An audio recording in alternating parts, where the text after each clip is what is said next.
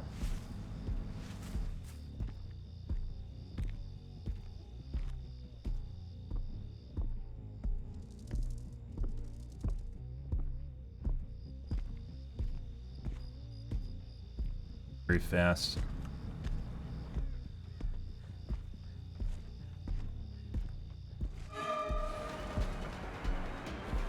Sure.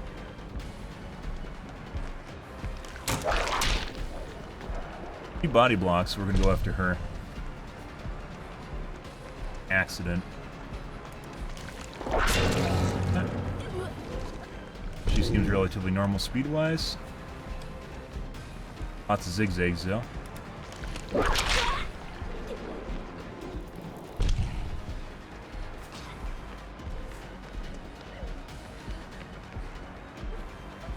Beautiful. I think we found a carry, guys.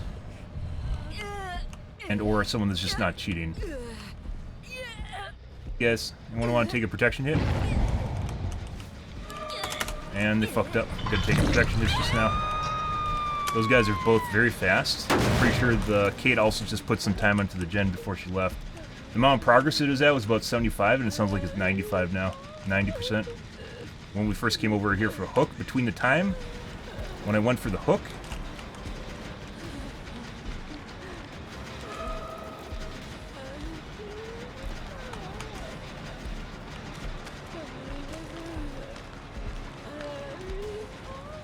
yeah, both these guys are cheating.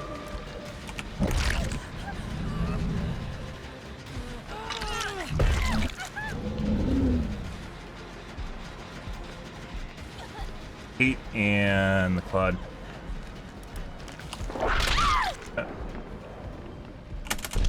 See if she has DS. Probably not. No OTR either. Let's go back to the gen.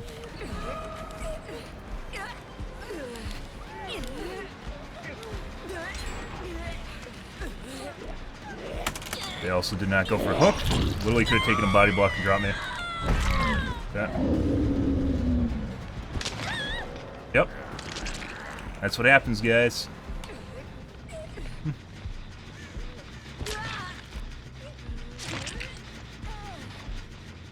Kind of weird considering they definitely look sus as shit and they DC'd. Literally all they had to do was body block guys and they didn't do that. Since Michaela was just doing gen, she looks normal-ish. Push her zombie.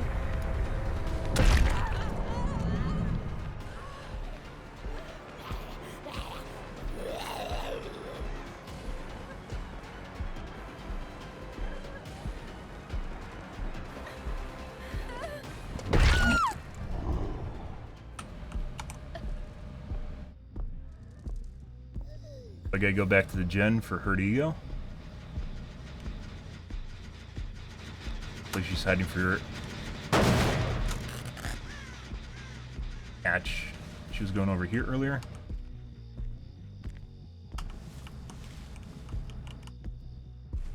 Pick up, weird. Get poop on them.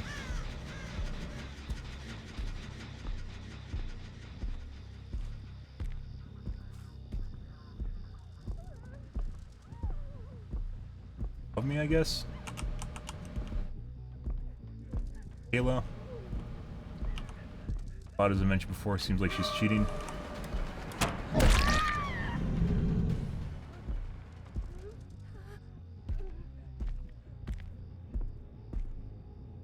Claude. Or not Michaela. That was Claude.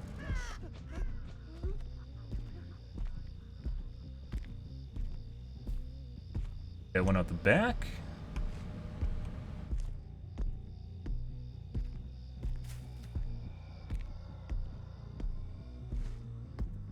Locker might be in the basement here too.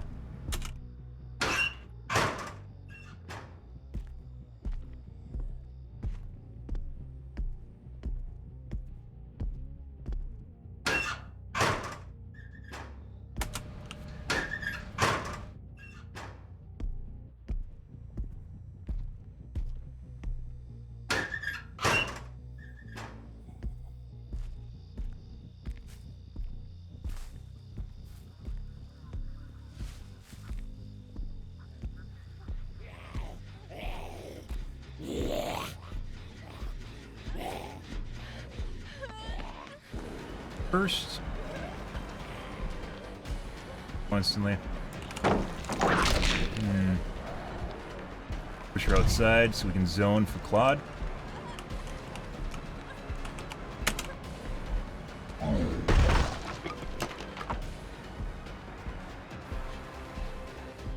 Fast now?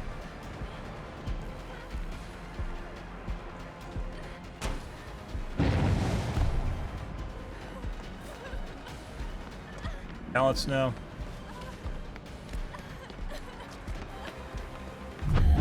Hope she missed that. I don't know. Like that. She just swung through my actual swing. Good. Dead spot. That should be a dead spot.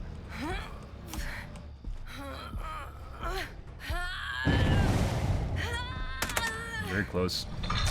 Okay, now wait for 4% some deliverance.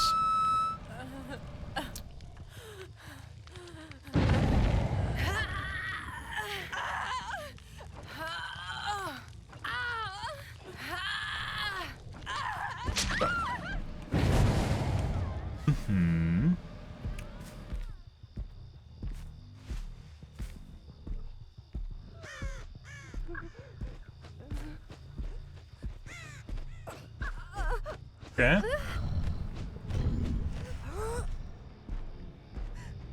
Yes, power struggle. Nope. Okay.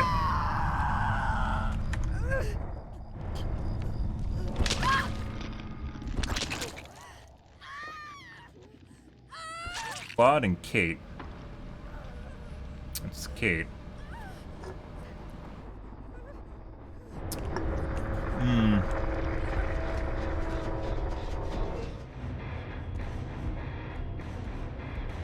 Both were not globes, though. Only one was a globe.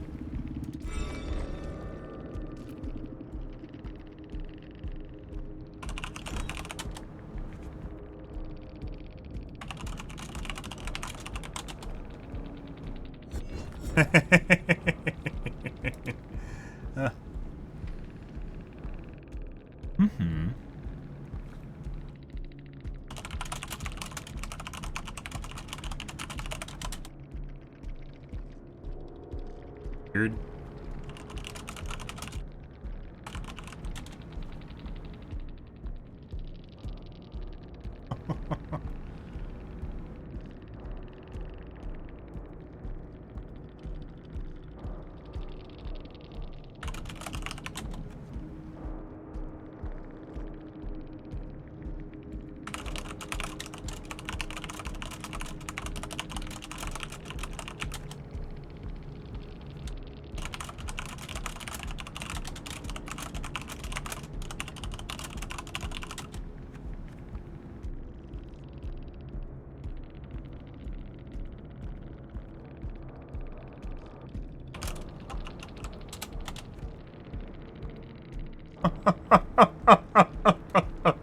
Ah, we got someone that uses a 0 instead of an O in LOL. Okay.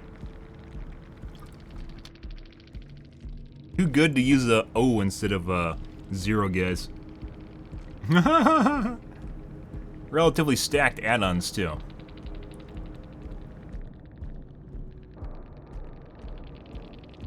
Good. Good arguments here.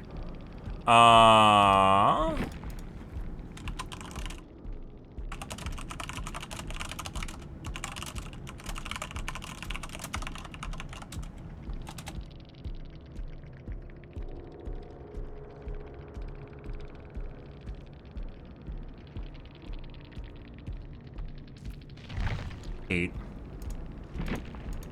These weren't the guy that DC'd wasn't even the guy that we're tunneling. We just got that gen perfectly.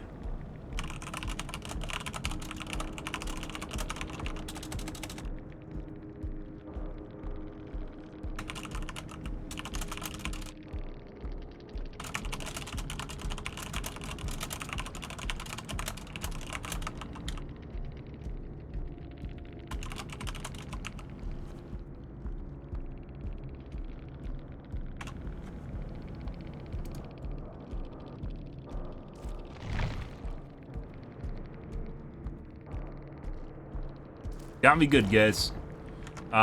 So it was pretty bad players, but it looked like two of them were cheating. And we just got a very nice strategic hook, which caused one of them just to straight out DC because they couldn't figure out what to do around it. Yeah.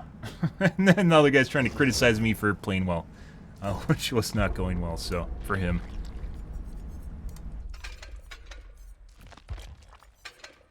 On speed zombies.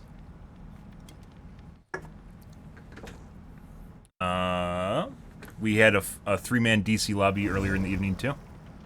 Oh, and forgot to put up my screen. There's a level 47 in there, too. Although that's possible now. Like, what, roughly, for an average person, it looks about, like, 10 prestige levels per week-ish for, like, the hardcore players. And the patch has been out for, like, 2 weeks. Excuse me, like,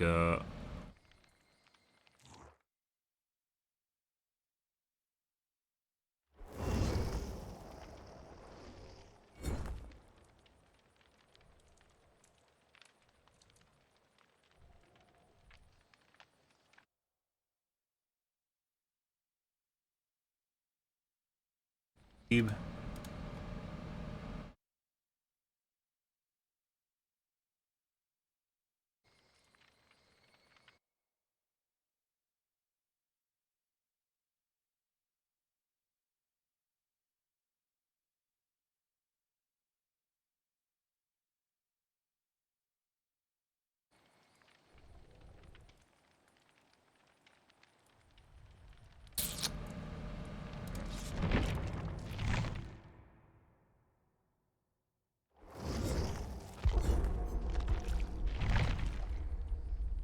Good.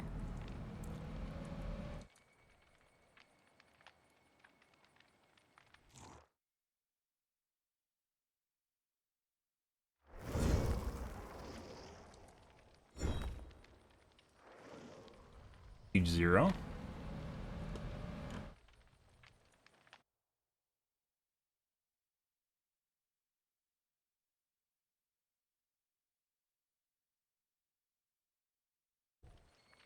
Clan tag?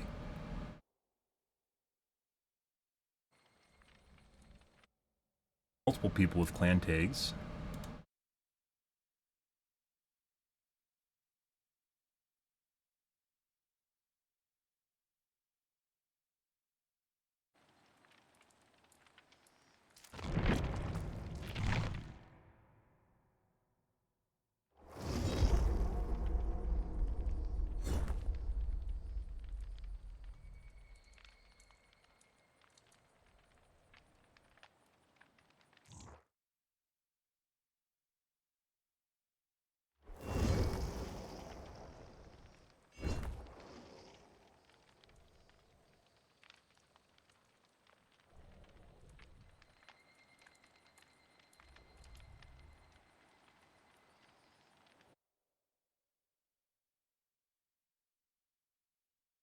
Weeb.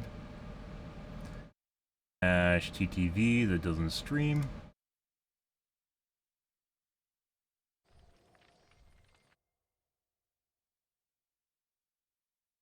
Memer.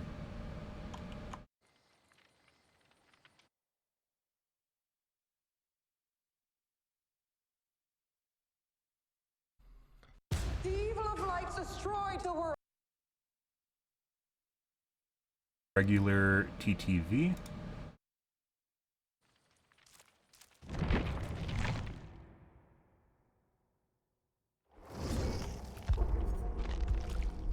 Same.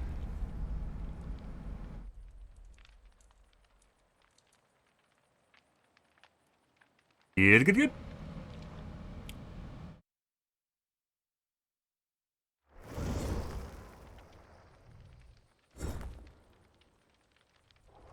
And they're prestige 0.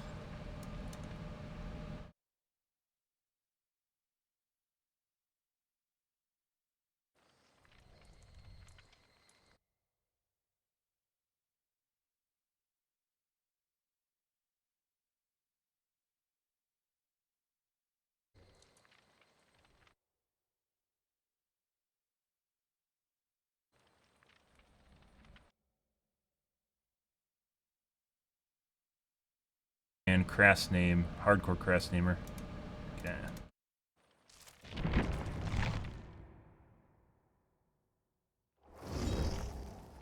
3D voxel Doom? No. What's interesting about that? Voxels are a way for having destructive environments. Oh, interesting. So they're doing like the thing that you could do with like Google Images, where you can take, if you guys didn't know, there's algorithms that will take a 2D photo and turn it into kind of a 3D-ish photo. This is a guy from earlier in the evening. Somehow we met him again. Which I also dodged because he's a TTV.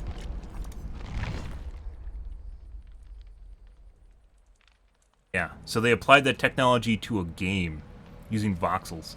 Interesting. That's pretty cool. Could be pretty cool. It could also just be really shitty, too. Just like the photos wall, it's pretty cool to see like a 3D photo of a 2D environment. There's a lot to be desired in terms of that technology. Like, it's just like, if you imagine like a pop-up building, right? Like a card that pops up, that's like kind of what it looks like.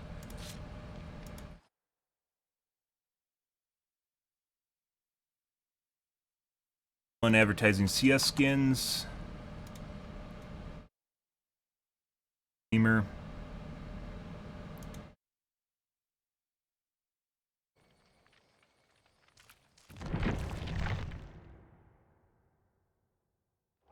Fast queues though, so don't need to be too choosy here. That sounds pretty cool. Doom is kind of like the Doom and Quake are like kind of like the go-tos where they're like throwing, showing off tech. Doom especially. I think it's because it's public domain because it's so old.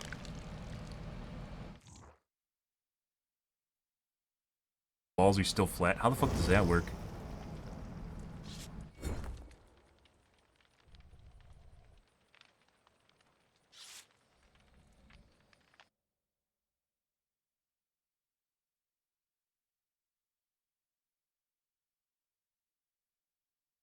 B.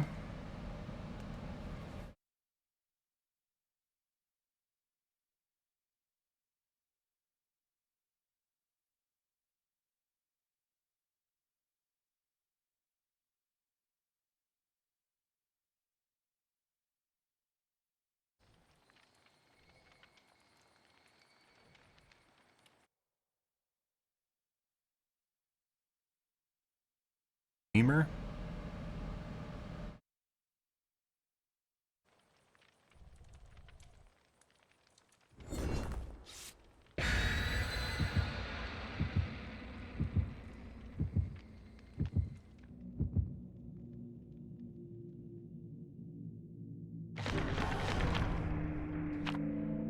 Word.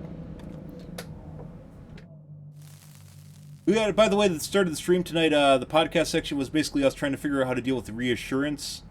And it might just involve us switching killers. And worst case scenario is playing like Tombstone Myers all the time. And shotting people.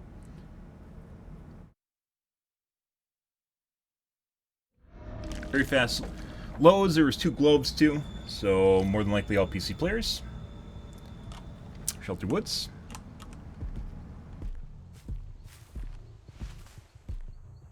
Intentional. I don't think it was.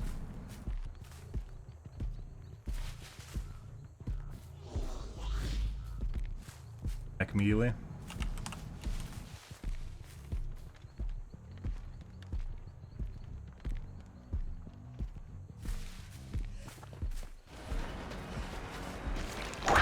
Yeah.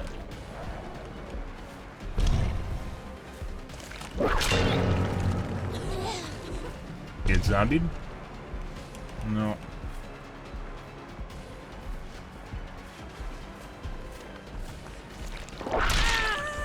Looks like she's reacting to me around the corner.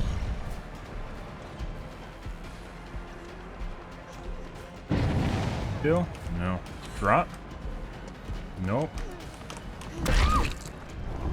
Fringe? Really see what's coming. Escort immediately.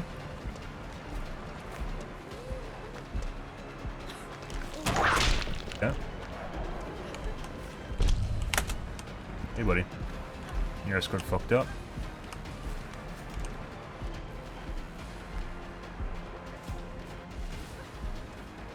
Nowhere. think we got a cheater here, guys. Phase 2.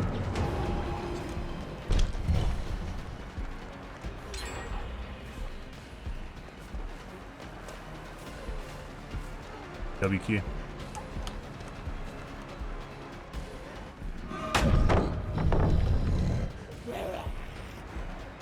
Pretty sure we got a cheat lobby here, guys, on top of it. You can hear them hanging on behind me. Regardless, we're gonna have to punch now. Okay.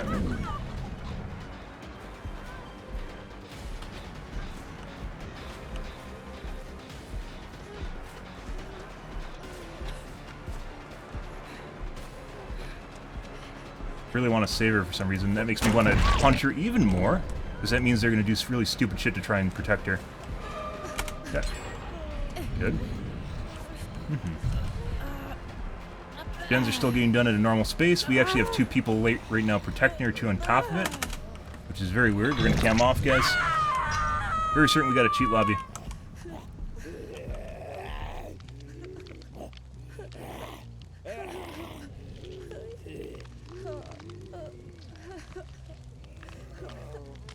During that chase, guys, we lost 2 gens with 3 people escorting her. 2 people escorting her, excuse me. 3 including her.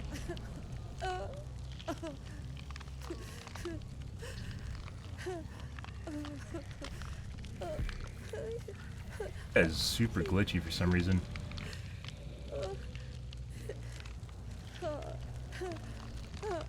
Definitely gonna be back. Wait.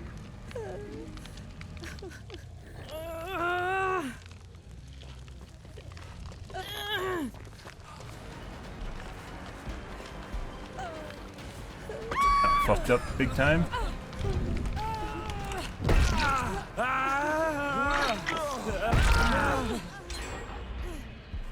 Keep going. Keep going. That's a bad idea. And we have...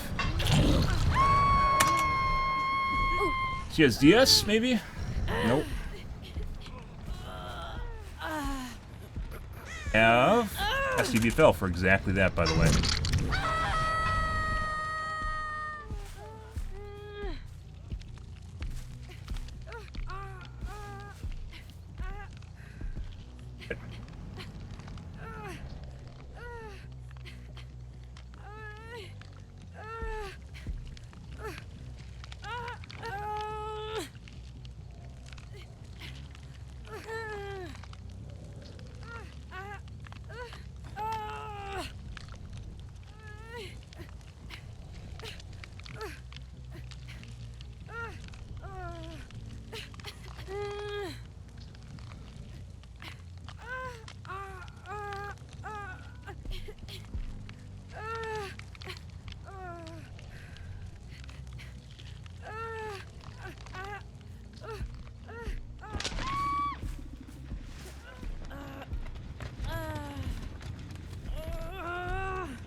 You're too stupid to figure that out. Yeah. And that's what we want.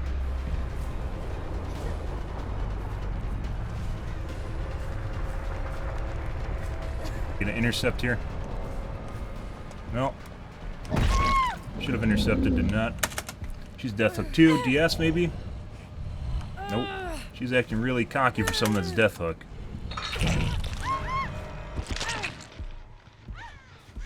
Guys back here, I'm pretty sure.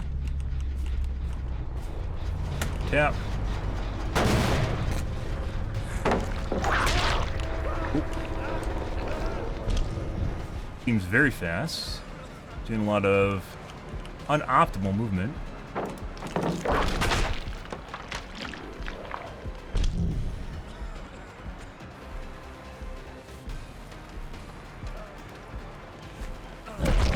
All running styptics. Redrop. Up the bed. She's back there.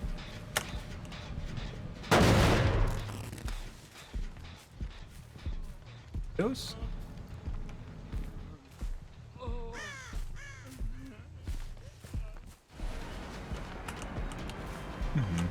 Actually, want her outside.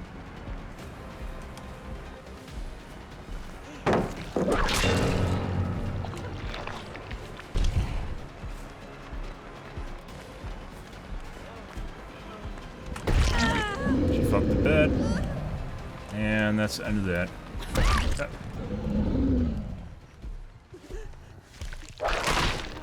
Pretty sure he doesn't have Unbreakable, he would have used it already. Good.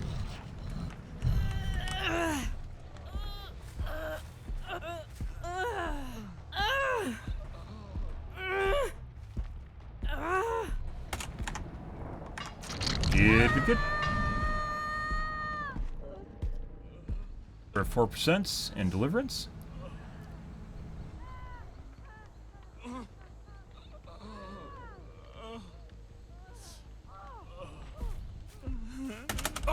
Alrighty. He has flip-flop? Kinda doubt it. He might.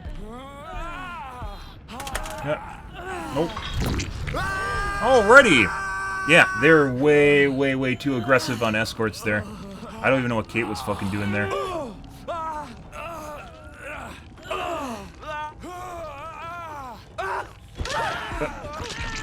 No idea what Kate was doing at the end there, where she just came over to, like, say hi to me, and just, like, lose her either styptic or OTR. She just gave it up. And then we just chased her down. While she was death hooked, by the way. Literally not the play. This is definitely a pre-made, though. Good.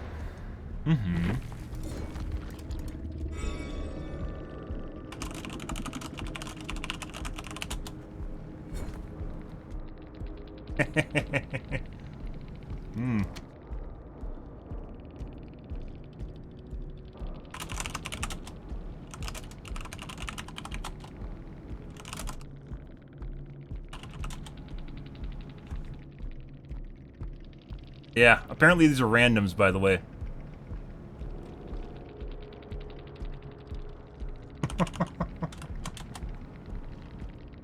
Huh.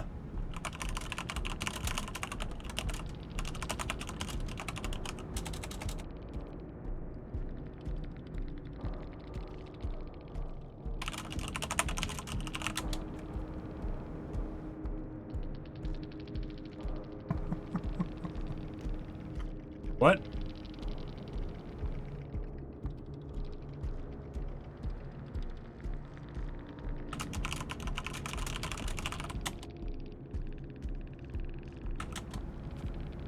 Why is styptic censored?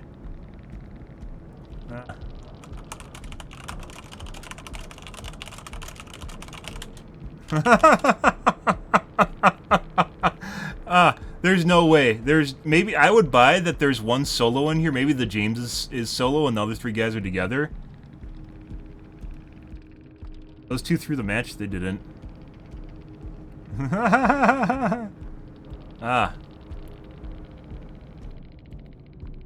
Yeah, they didn't actually throw the match. The Kate did. Kate, I don't know what she was doing at the end there, but they're trying to escort. And actually spent a boatload of time doing that because of the Kate. Definitely don't buy that. Never got the boon up.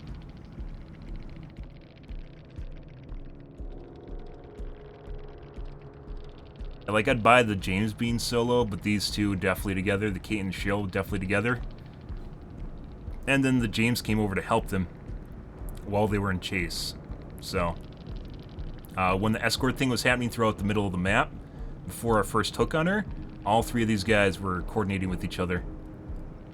And at the end there, the Kate did something really stupid, but they all came for plays at exactly the same moment for unhooks. So definitely would not say that it was a two-man, two twos. I wouldn't buy it. Maybe. That'd be tough, though. Like, James was in on the escort with the Cheryl earlier in the match, which was between these two.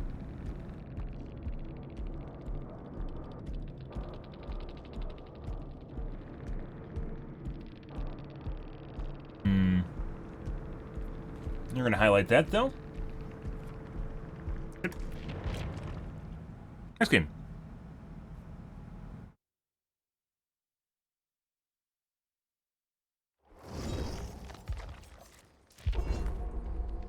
Still, and that whole thing, guys, even the James came over for part of that. During that whole thing, they still managed to get 2 gens done with a shitload of people. Like, it's normal for escorts like that to happen in a Super Swift, like when someone's on Death Hook, but at the beginning of the match, that's really fucking weird.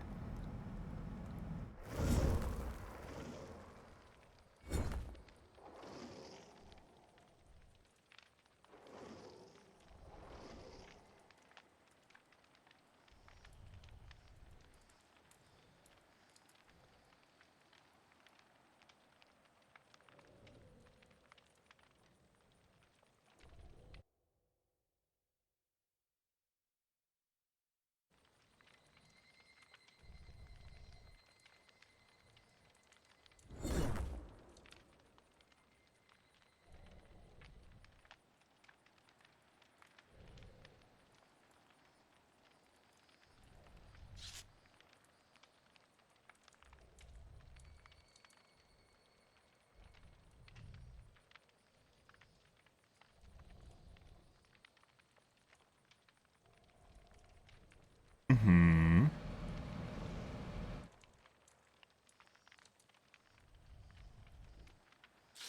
Globes in here.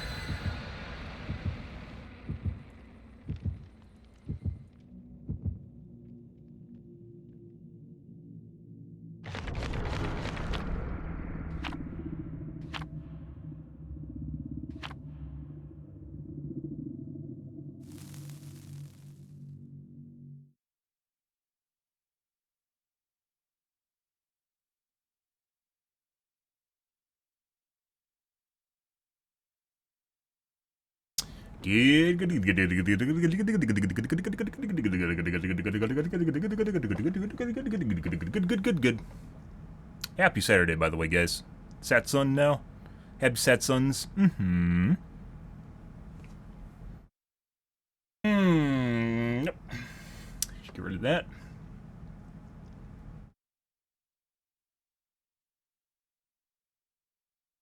Kate did seem like she knew exactly where I was looking. No, not the Kate. The Cheryl seemed to know exactly where I was looking to when we're going after her around the sides of the buildings. Every time I go to cut her off, she'd double back. She did that on the sides of rocks, too. Even if we backpedal. Or play with the light.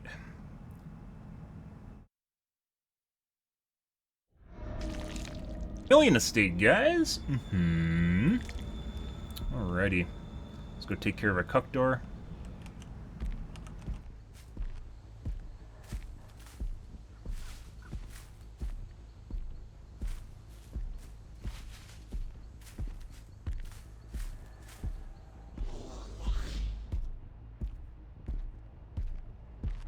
Unfortunately, no easy way to do this. But needs to be done.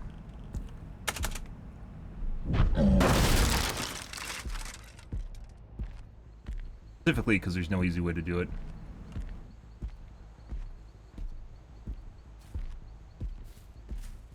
Promise. Oh my god, I got stuck in the tree.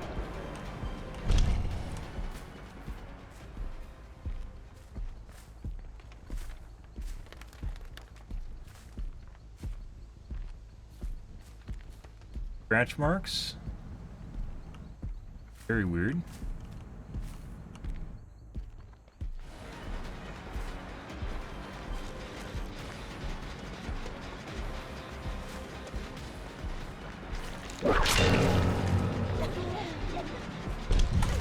It looks like she wants to play the shit out of that. Yeah. Oh, that was not the play. Beautiful. Think she has a step tick now too? Nope. We're gonna tap and back and tap. Just because he's gonna come back and tap us behind us, guys, which is what we want. Thanks, Young Jin. Good job. Nope.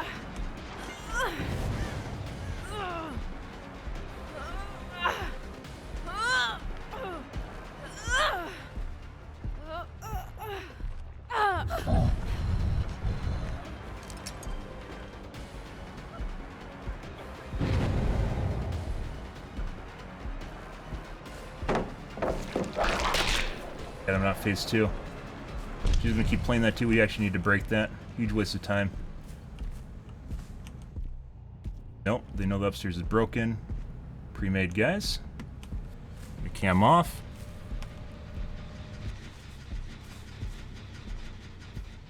Lots of gens, like 75% of the way done.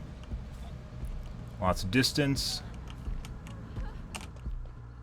Oh, she knows exactly what I'm doing.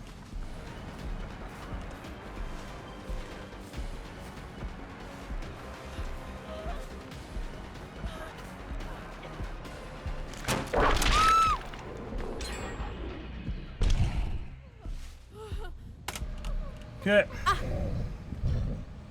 We're gonna go KD. Oh, that's not gonna be enough.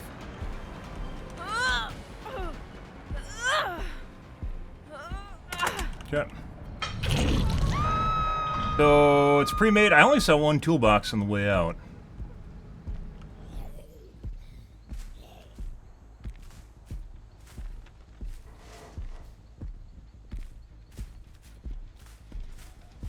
Jen's nowhere close to here. We're just gonna wait.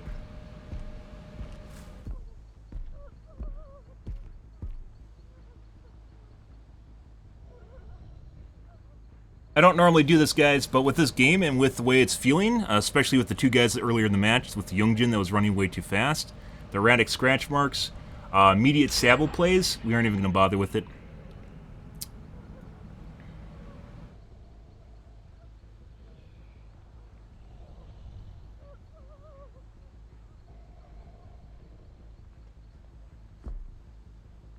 I'll push him out. Pretty sure the other guys are fucking around, so it doesn't matter.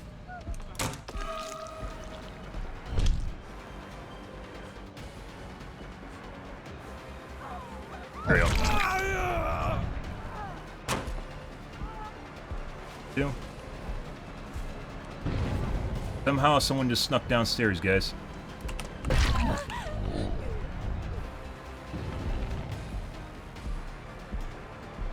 Head on. No.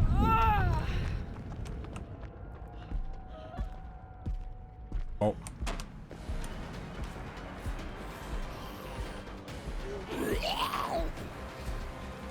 Like I said, wasn't gonna fuck around with that. It's like they knew what I said too. She's fast, she's gonna pre-drop. Hit. She's very fast. Hey, buddy. An escort? Nope. Going. Even if they have a wall hack, it doesn't matter, because if you play that properly and time it exactly right, they won't be capable of getting there in time. Like, they won't be able to cutting you off in time. Dead. Get the fuck out of here. Okay. Let's break this.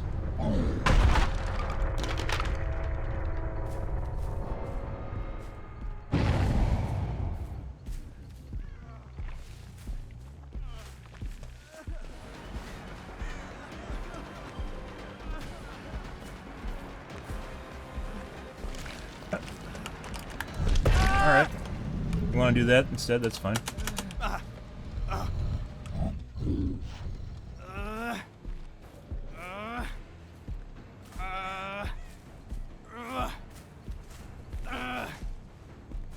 We can't make the hook inside once again. Sabble plays. Sub both of them inside though.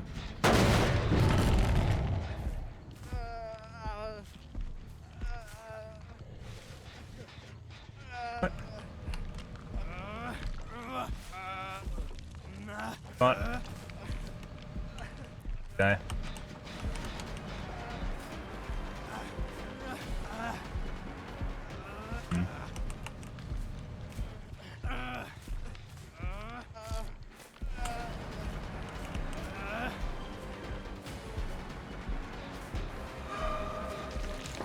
Yep.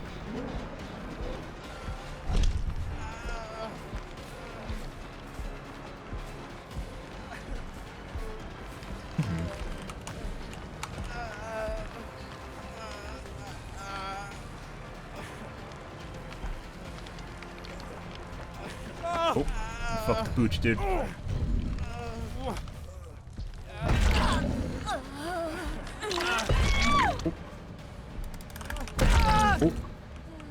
Guess who has SDBFL? Guess who has fucking SDBFL? Hey, Zombie-chan. Good. We're gonna keep him here. We might have an unbreakable. We're gonna wait though.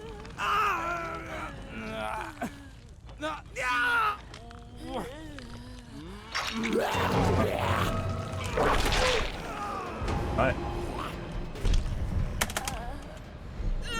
Surprise, guys! They 4%ed. And he just fucking ran into a zombie and downed himself. Isn't that fucking hilarious? Isn't that fucking hilarious? Like I said, when people cheat, guys, they're usually really garbage play. Like, not really garbage, but like they have no fucking idea what they're doing. And we've seen time and time again where these fucking amazing players will just run fucking straight into a zombie and just go down. Stupid shit like that. He just vaulted into a zombie and went down. Yep. Like I mentioned before, very soon there's a cheat lobby. I'm pretty sure I heard this guy over here on the side. Mm-hmm. And DC exploit for Hatch, because why wouldn't they, right? Means the last guy does not have Unbreakable.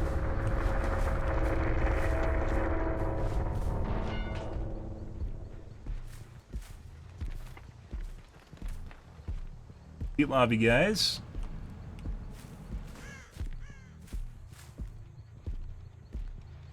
RNG for Hatch. Excuse me, DC exploit for Hatch and RNG for Hatch, not for me.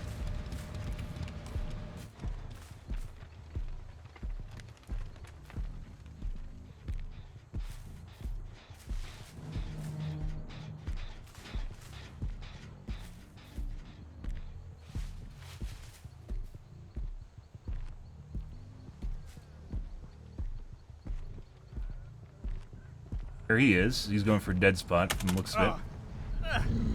Mm-hmm.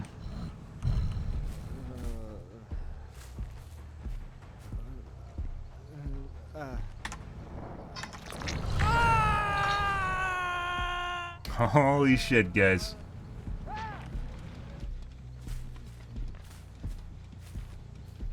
Fucking stuff.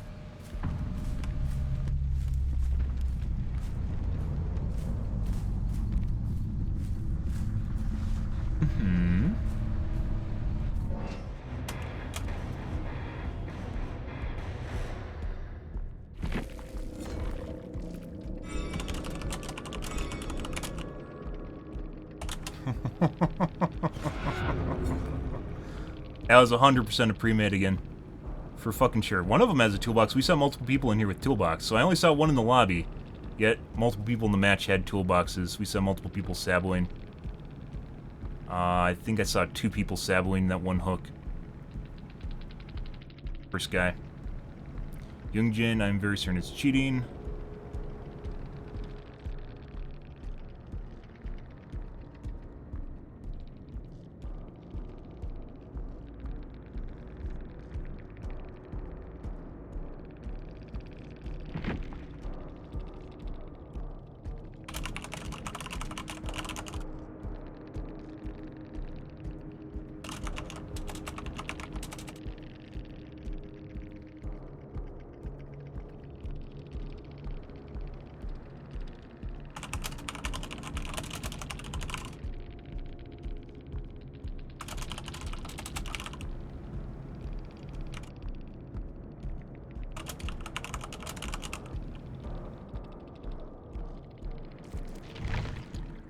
Also, the Yui toggled, which was our first. This is the first guy we tunneled all the game. That's the highest score on the team.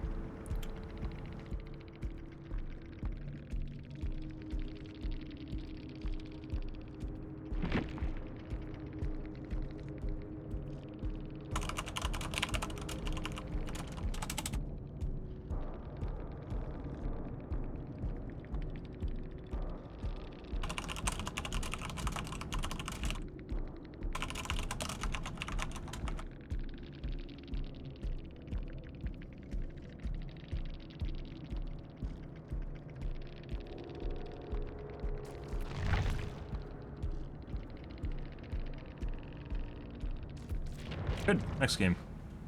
Well, that was fun. Uh-huh. That, they got super cocky as shit there. Like that one guy just fucking around with KD. That I had no idea what I was doing. KD, guy, by the way, guys, is my home. We spent a degenerate summer down there, so... Degenerate hour summer down there. Perfecting its nature. But we don't do that now because otherwise people just usually pound gens and leave. But since I haven't done it for so long, people generally don't know the power of the KD, the kill dungeon.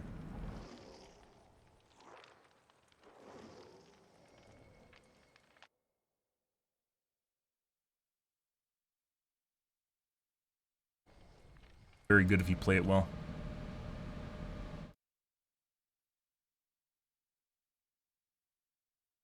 Advertising CS skin websites.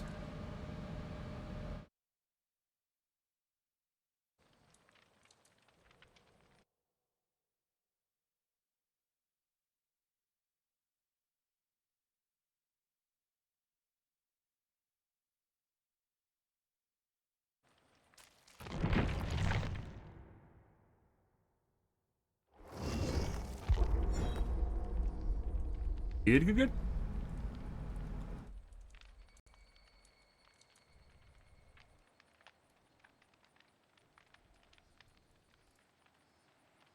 Well, hope you guys are having a wonderful evening.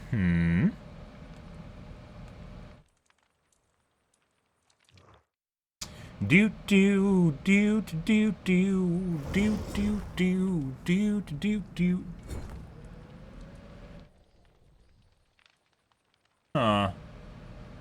There's a person, there's multiple people with very short names. There's a guy that says, Camp Me, Your Mum Die 100%, and someone named Mr. Vac. I see. And Korean? Or Chinese. Apparently from Toronto. Totally from Toronto. Definitely from Toronto. I guess you can speak Chinese or Japanese in Toronto, so maybe that's not completely unfounded.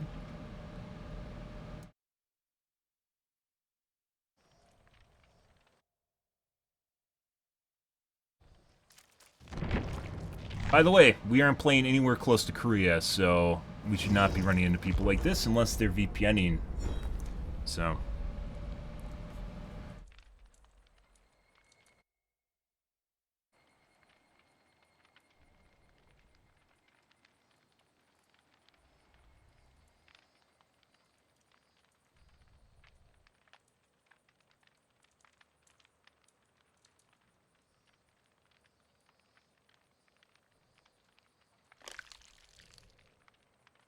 from Ontario.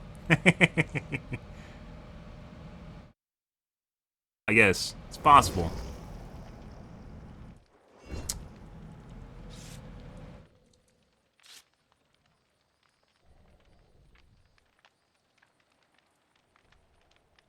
E?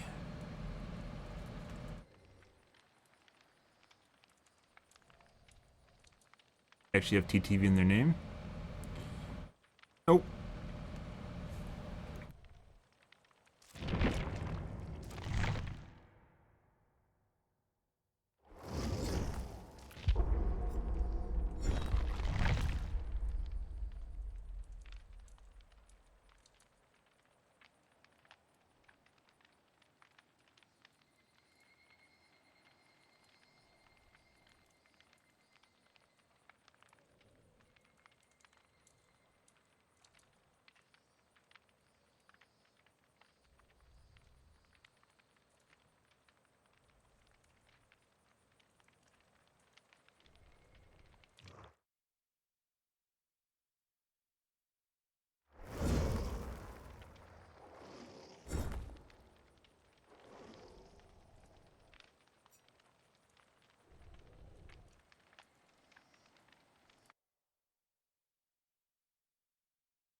Weeb.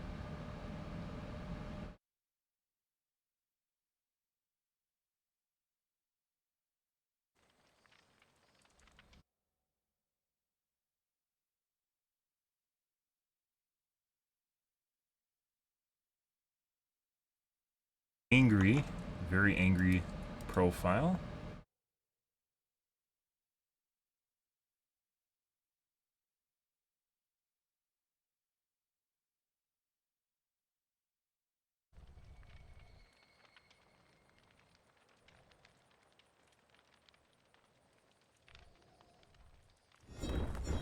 Like...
There he is, guys. Alrighty.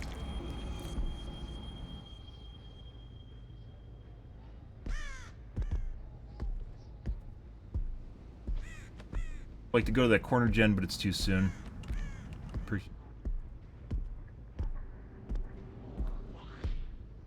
Side one.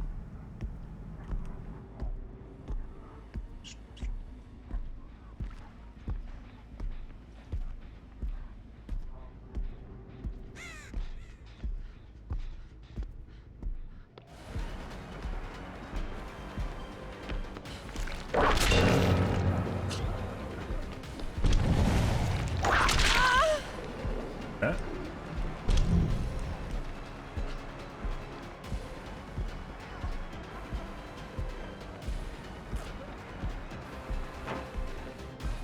W key.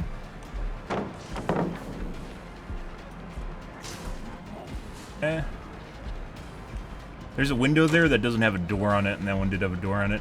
I don't always remember which one's which. Throw a god pellet here. Take on her part.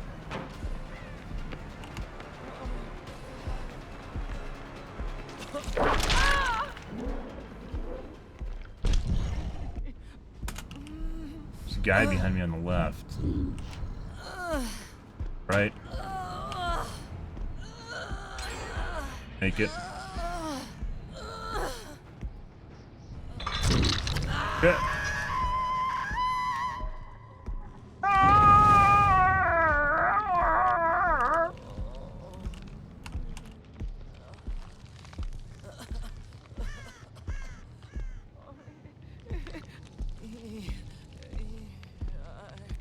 Another guy here for rescue.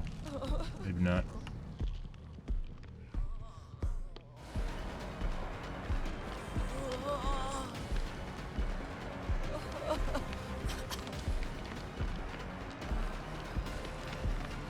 Rescues.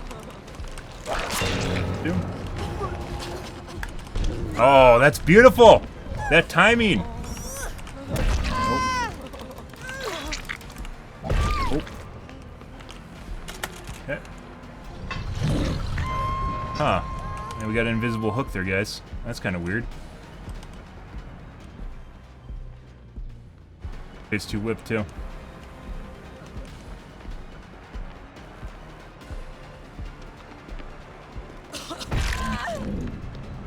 Not sure why she didn't vault just now. She should have. Got her phase 2 whip.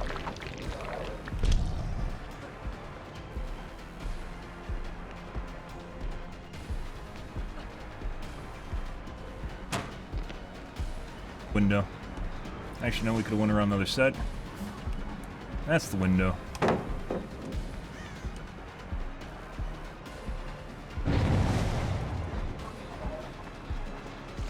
Oh my god, BHVR, I fucking hate that bug. Very obnoxious. Nope. Not the play. Really just having her way here with fucking pallets right now, guys. Yes, if she has it, which she probably doesn't. Nope. my god, zombie. You're lucky I'm leaving you there because you're beautiful. Okay. No? Yep.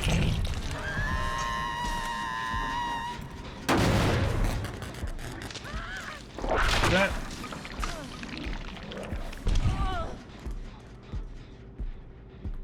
One of the reasons we left that there, by the way, was because...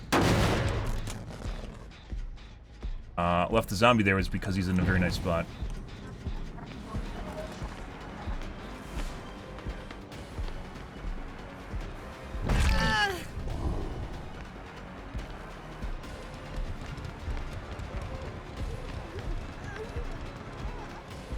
Caster.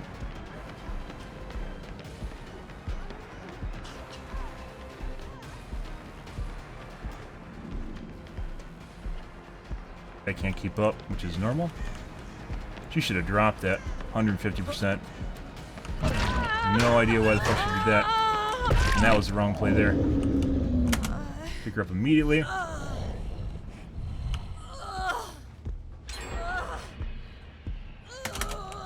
Okay.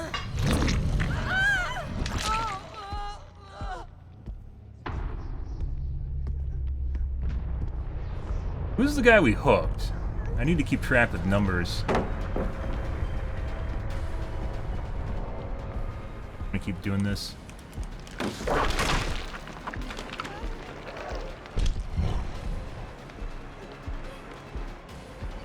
Don't, because the player models are completely fucksered right now. Right one. I think it's the third down. Is the guy that was hooked once already.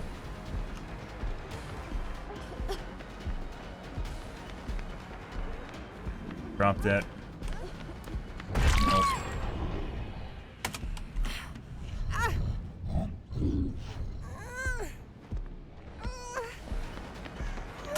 Okay. That was not her. Progress.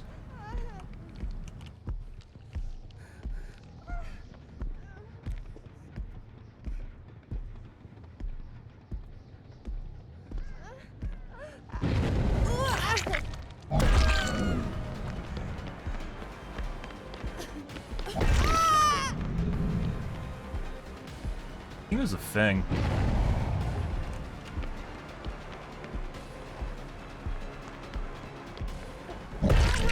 Fuck that up. Drop this time. Whip drag.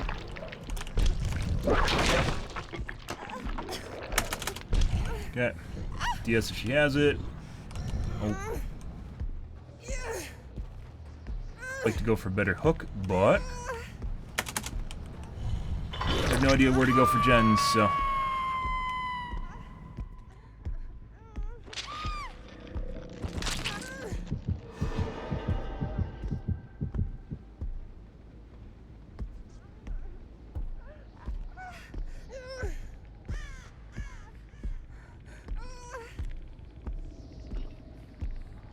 Pretty sure it was the Fang was one that we hooked. Actually, I think it's a Nia. The second one's our second hook. Once again, I need to keep track with numbers, and I don't. It's the easiest way to keep track of all the survivors, just numbers. Wait for her to die. Hooked up. Good. You got my left.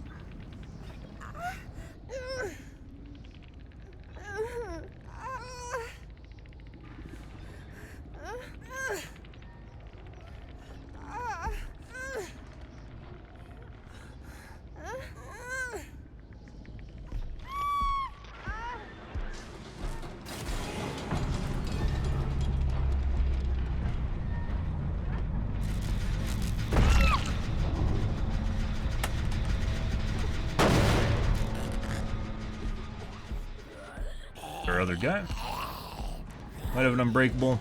We'll see. Own. Just going the wrong way. Pallet, and then didn't use it.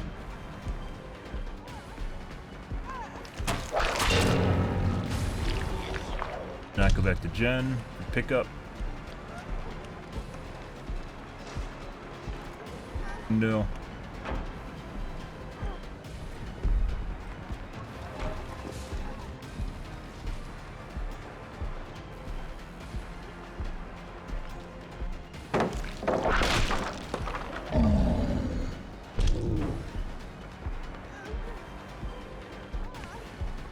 Dropped just now.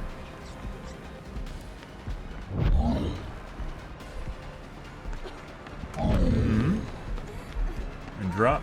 Should have dropped, did not drop.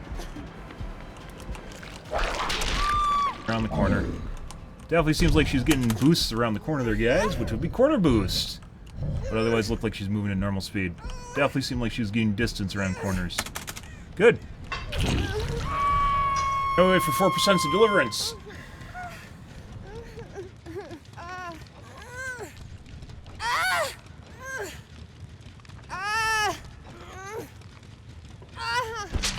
Yep.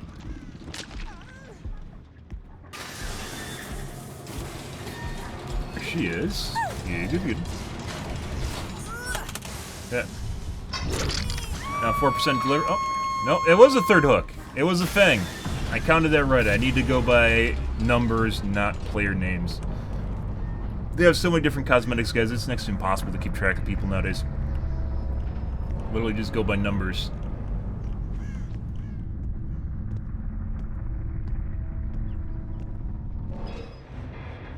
Good.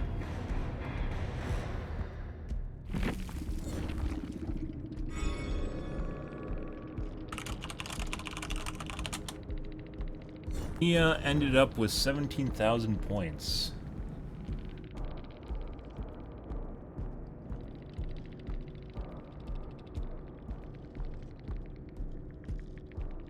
Last chase, I believe? That was a corner booster, right? There's two Nia. What? Feng was one of the last people we killed.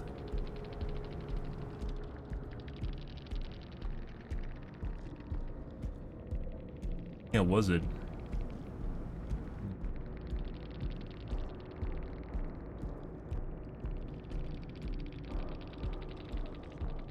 I don't know what causes people for their prestige to disappear in endgame.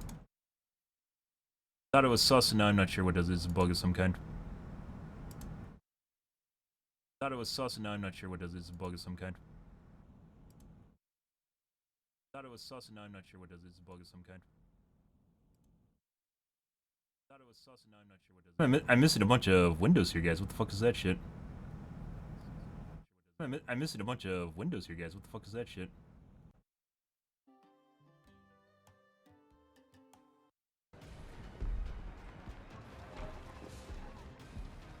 It was a Neo without a med kit. The second tunnel actually got 17,000 points. I thought about whip dragging there, but I didn't know if it'd actually work. Dropped just now. I was contemplating whipping her there, and I should have, but I thought I could have punched her. And drop. Should have dropped, did not drop. Around the corner. Definitely seems like she's getting boosts around the corner there, guys, which would be corner boost.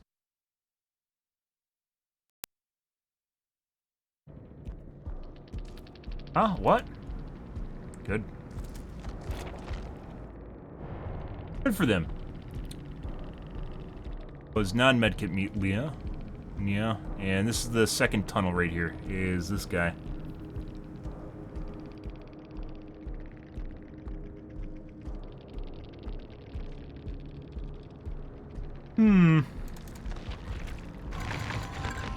Three heals.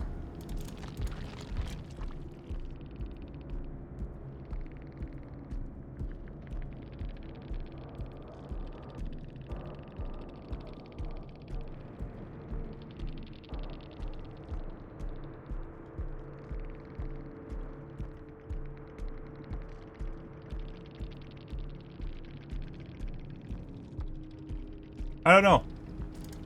Definitely seemed like they got some speed there in terms of me just going around corners and shit like that. It took us forever to catch that chick and then also the first one too. The first tunnel.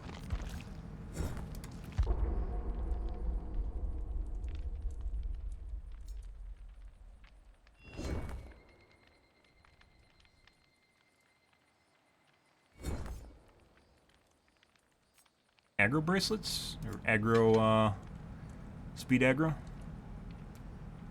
I haven't really gotten stuck a whole lot tonight. There, I haven't been really paying attention to one of the two.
On cue now. Speaking of which.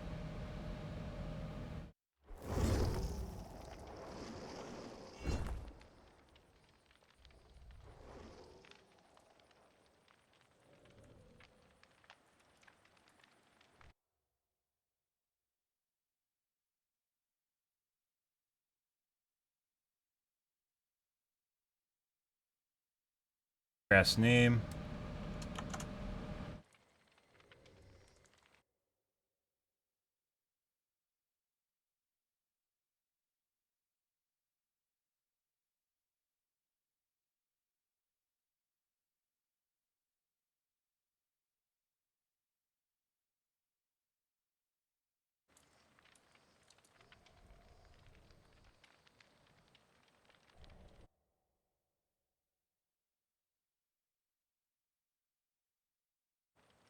Grass name. Next game. Actually, it's a good time to go use the bathroom and get some water, guys. I'll be back in a second.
Hmm.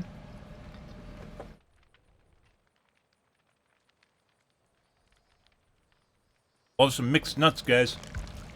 Oh yeah. Put them in my mouth. Mmm. Move around with my tongue. Oh yeah.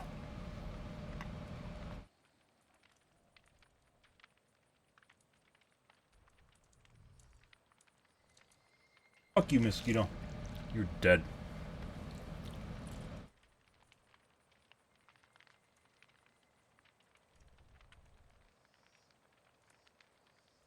Hmm. Hmm.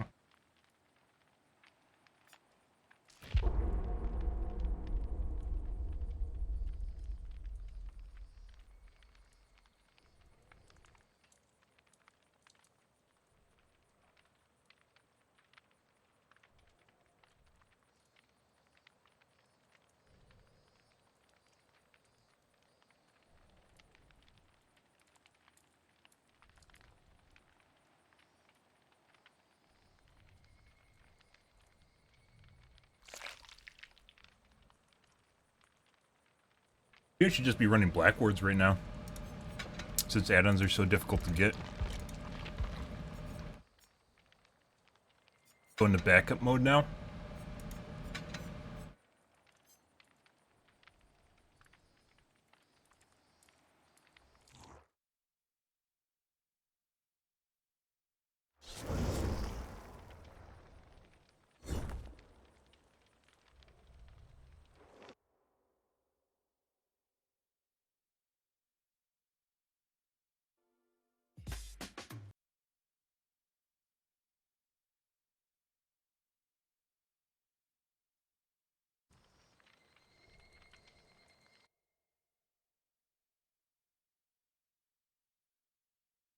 TTV. Not worth it. The fucking bloodwebs still suck. They aren't as bad as they were, but they're still pretty bad.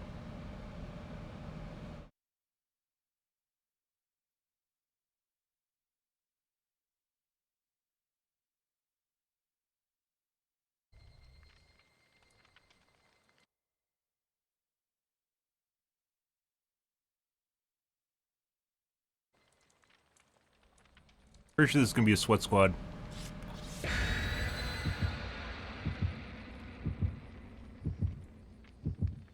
Very sweaty. They have Ormond in here, we're leaving. Yep.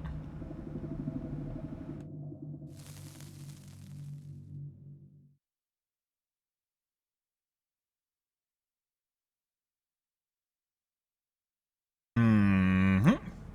Yep, for the time being. Ah! My nut fell in my lap.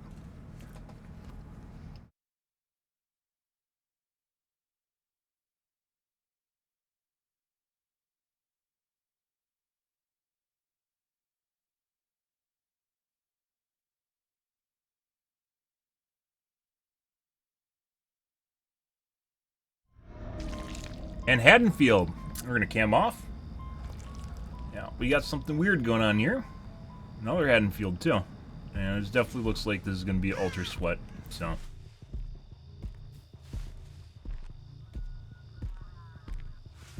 But sprint burst.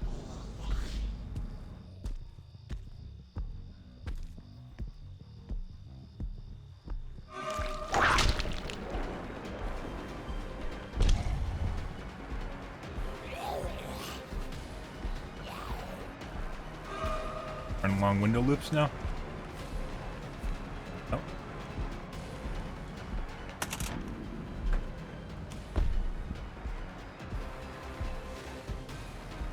What just happened? Erratic scratch marks?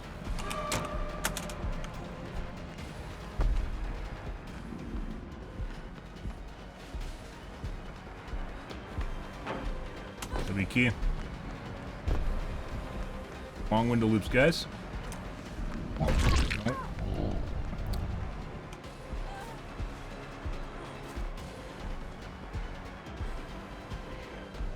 Drop. Yep.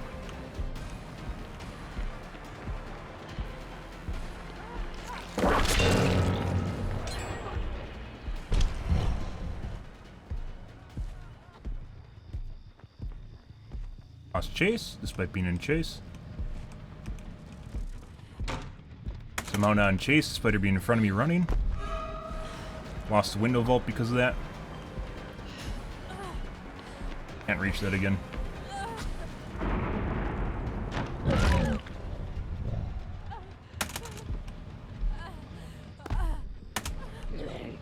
Can't flashlight.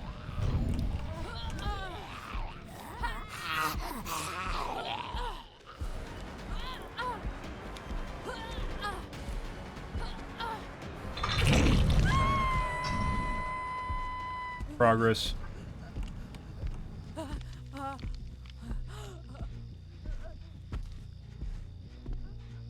Progress.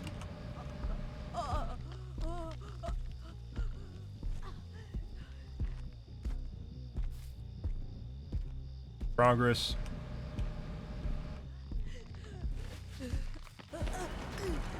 Okay. Coming over. Somehow he just took a protection hit. Okay. Yep. Mm-hmm. Push her outside so she can't go house. OTR.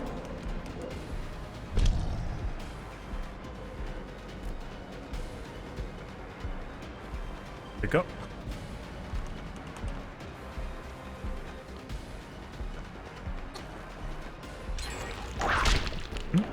She's fucked up.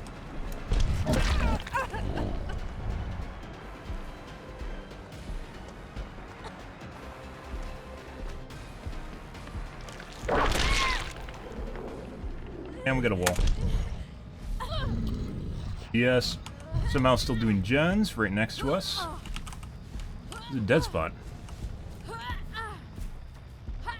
Fortunate. There's no hook in the center there for some reason.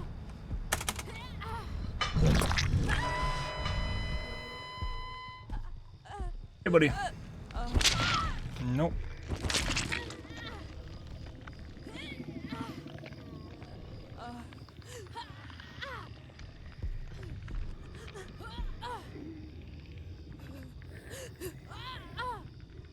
I guess we're just gonna leave her.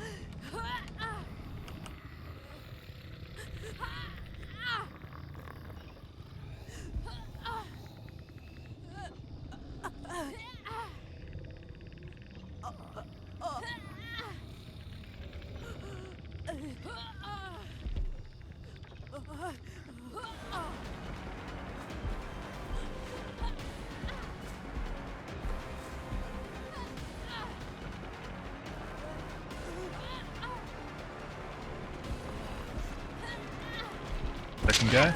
Somehow he's going across the map, guys.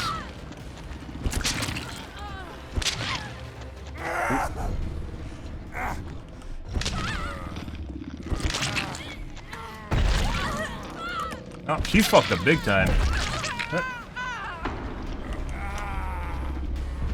He could have unhooked there. For some strange reason, we punched through her and hit the hook.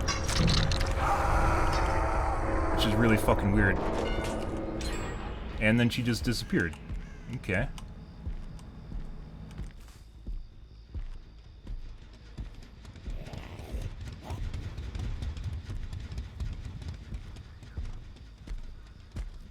There. I know where both of them are.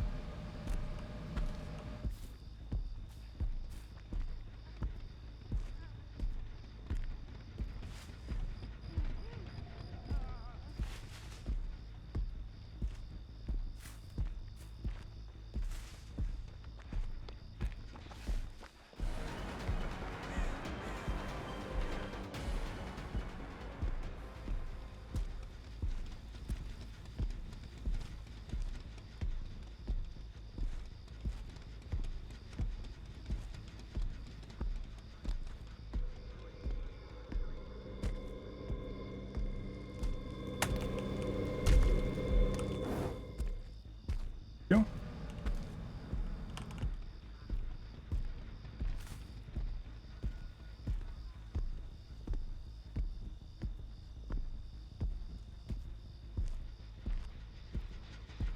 Back to do Jen. think they're both doing gens right now. Now we're gonna double back. I guess we should see her crossing. I'm pretty sure the other guy's on a hook across the map on the gen over there.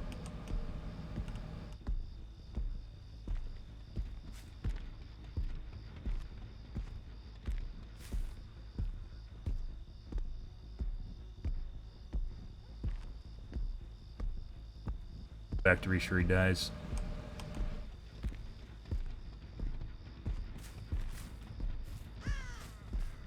Last second rescue.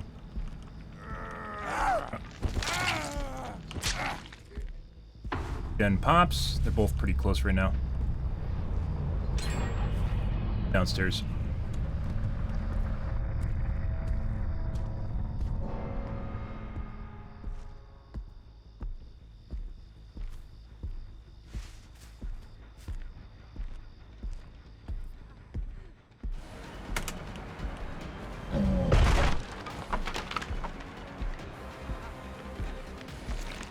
There's two.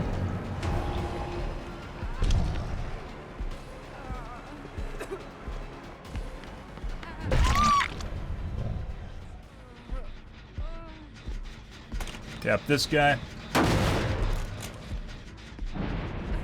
Probably on Center Street again.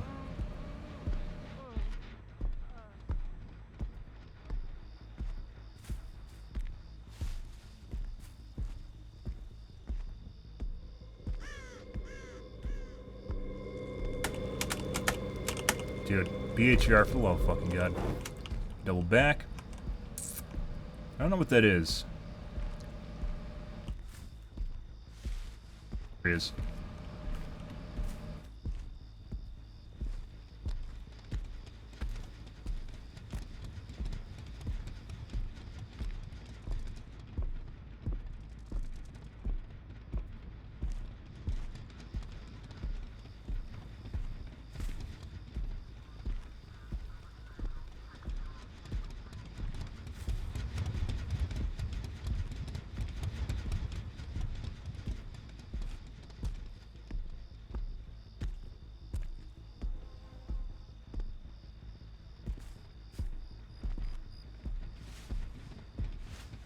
Lots of things that it could cause the zombie to de-aggro.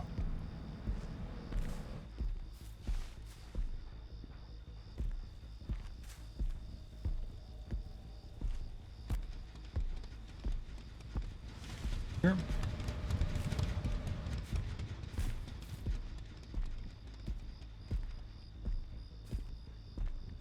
That corner, since we have more time, the gen lost a shitload of progress. And a locker too. Pick up.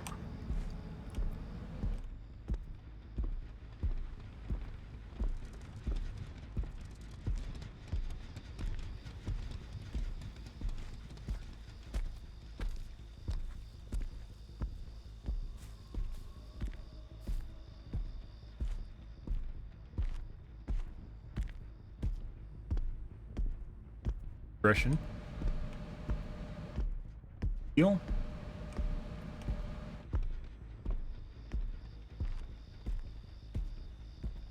Crawled to a corner.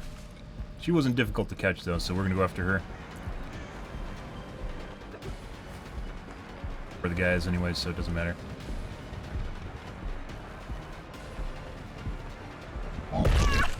Hooked up.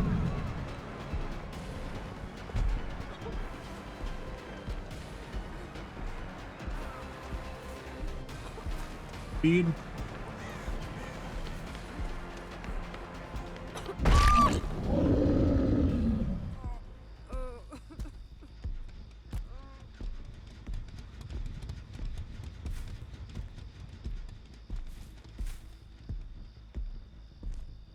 Went back downstairs, the same gen. Might have been in a locker down there, maybe? Because we didn't see him.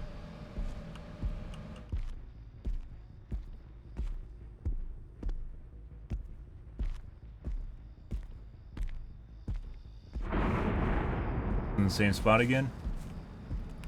Huh.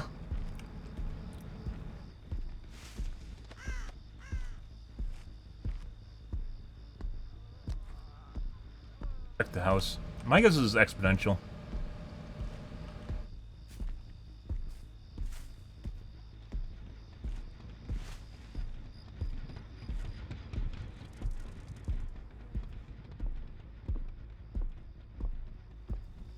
There we go.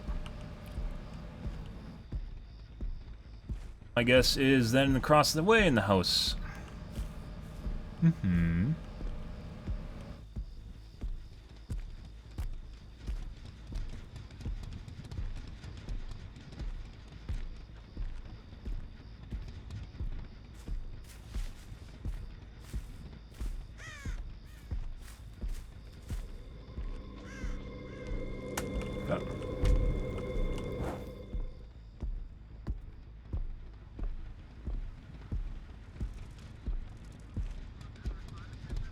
Front of me.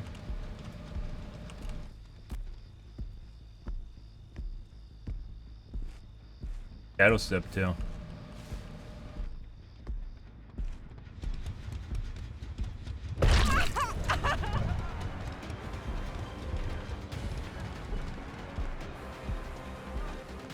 For some reason, this guy, we can't find him literally fucking at all. Alright. Right a minute.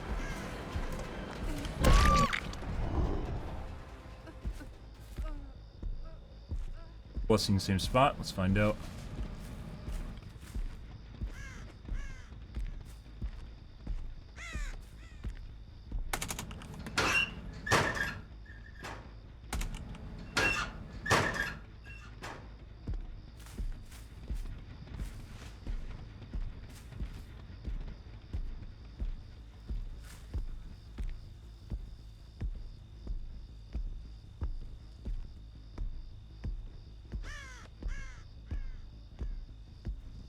He's just playing for Hatch. I don't think he's doing any gens.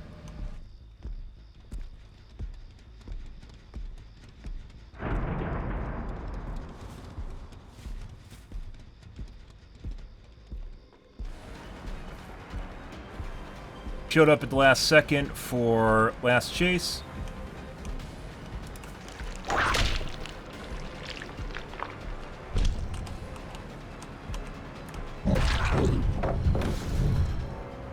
RNG for Hatch now. So it is Shadow Step. W key.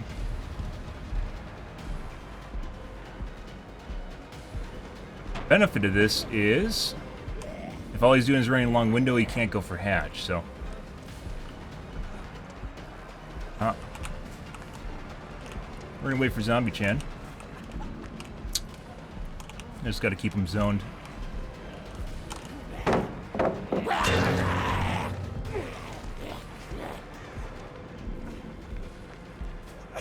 And he's down.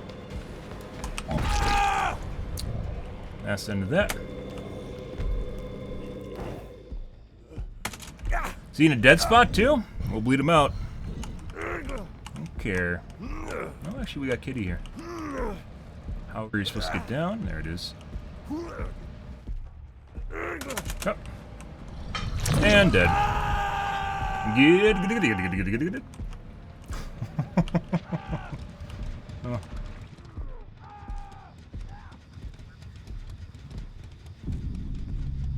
He went to the safety of the long window loop, guys, and then he got stuck in it because he couldn't leave the loop. Yep. Mm-hmm.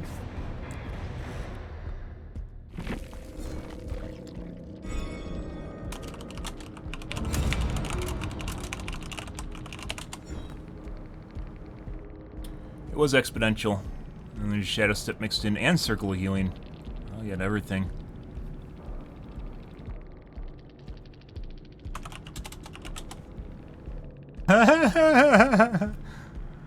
There's a Deliverance and the Zarina. Dark Theory, too. Or flashlights. Mm-hmm.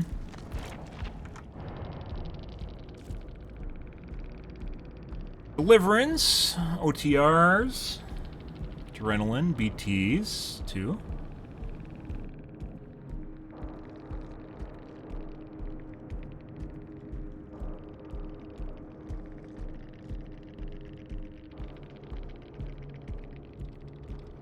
Well, you have to check. You have to check check if they're in the match before the game's over, so you can see who's watching instead of who's in in-game chat. So in-game chat's not the same.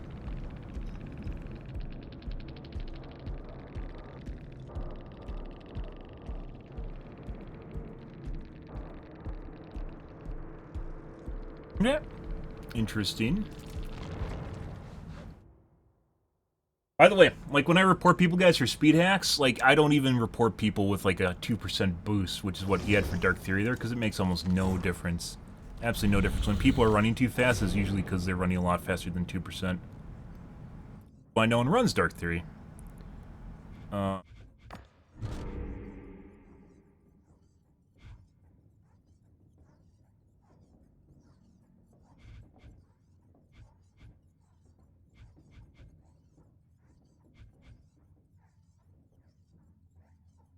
Strider.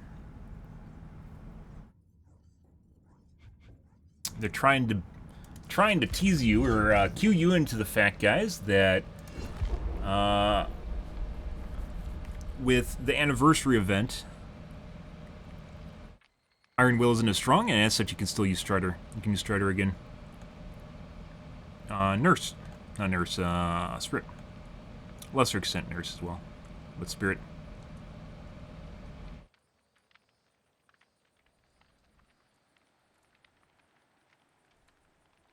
Good.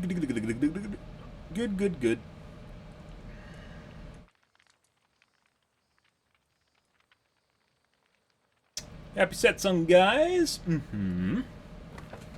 Ready. Starting to get into Generate Hour here.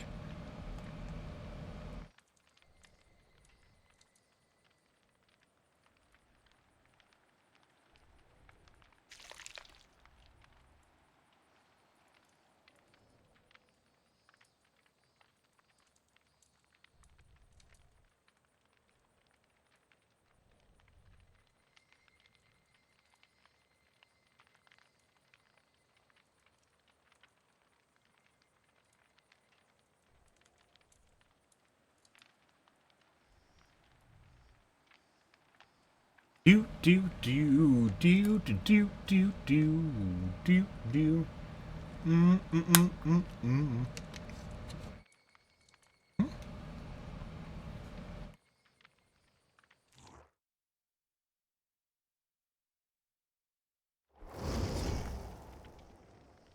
Ready.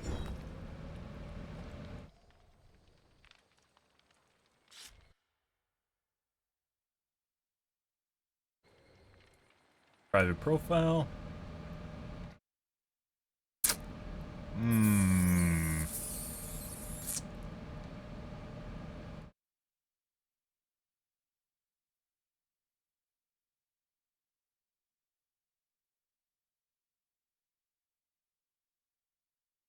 You take time to look at other people's Steam profiles in games? Is that a thing? There's a lot of people that put a lot of effort into their Steam profile. And it's one of those features in Steam I've basically almost never used.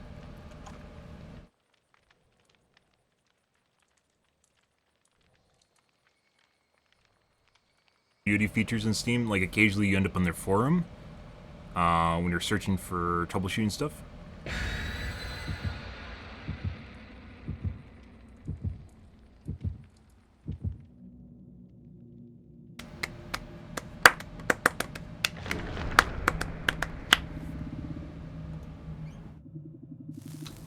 Good.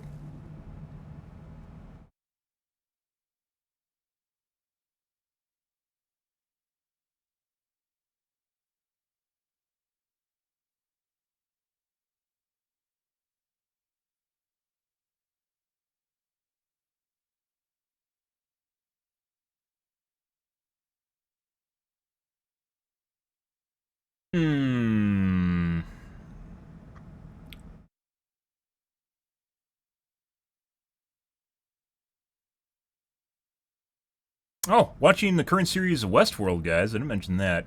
Westworld Season 3 was a dumpster fire. They had no fucking idea what they're doing with the show, and it showed. They had no overall plot or direction. It felt like it was just like they got us third season. They're like, what? I couldn't believe this shit. Season 4 is actually... It's much better than Season 4, but not as good as Season 1. And Season 2 was kind of wrapping up Season 1, so...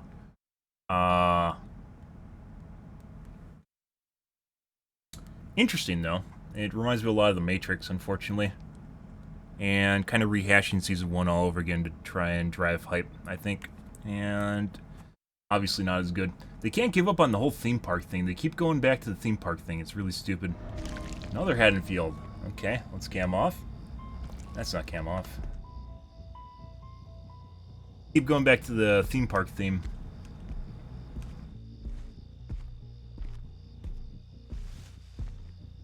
Time to start the gens.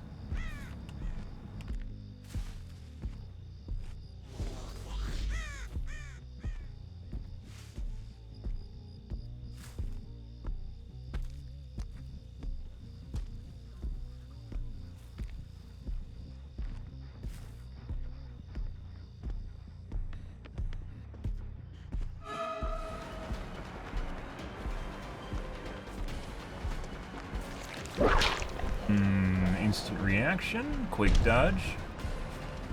Very weird. One of my zombies is broken too. Also very weird. Really want to reset that guy. Can't take time. Got a WQ.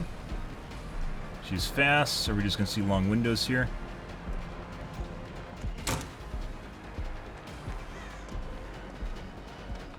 Dropped it. We're gonna push her corner.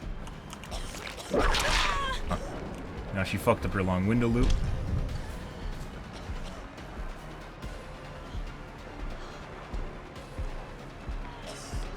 Dropped just now.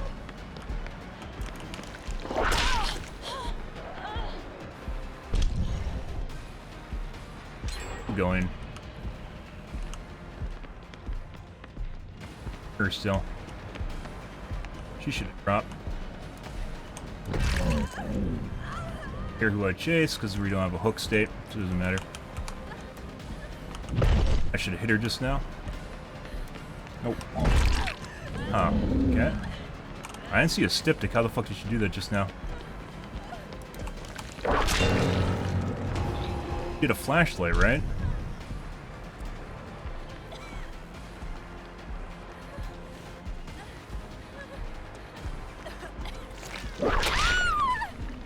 All on the same page. Dead-hearted. I definitely did not see a dead-heart animation there. At all. And she's in a dead spot from the looks of it. No gens. Progress.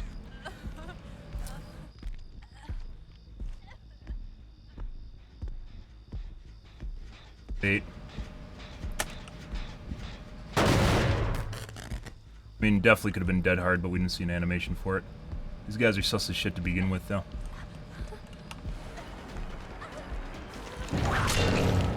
Yeah. Actually, we're already at phase 2.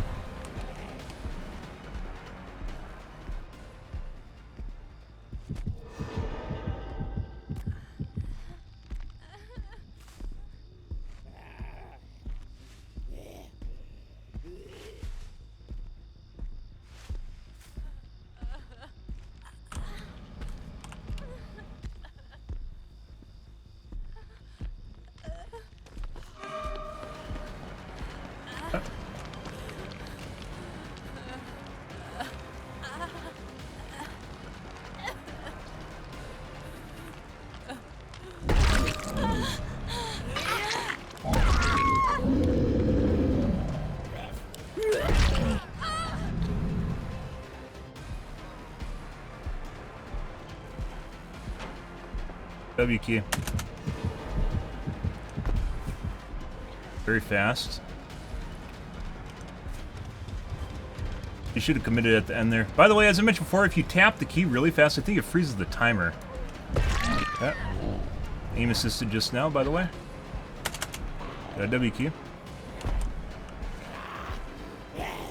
Buddy.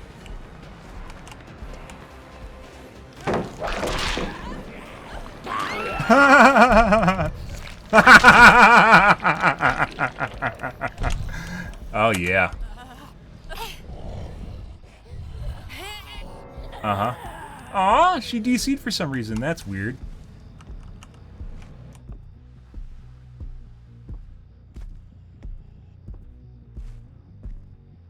Hurt her. That shit.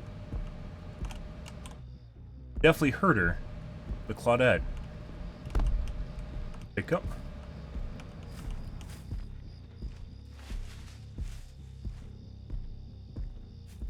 Whatever.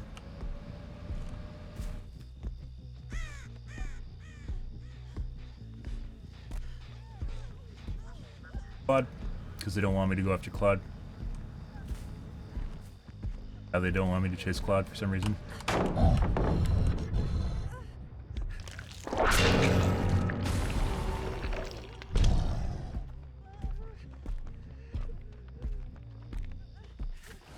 Multiple people around there for some reason.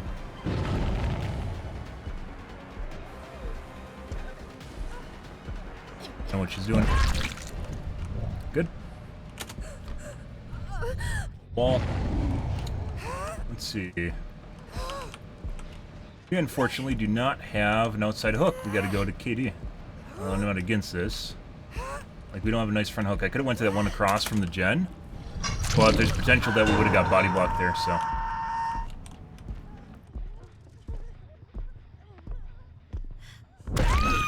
We're gonna leave her as bait. Hopefully the other guy doesn't know she gave up.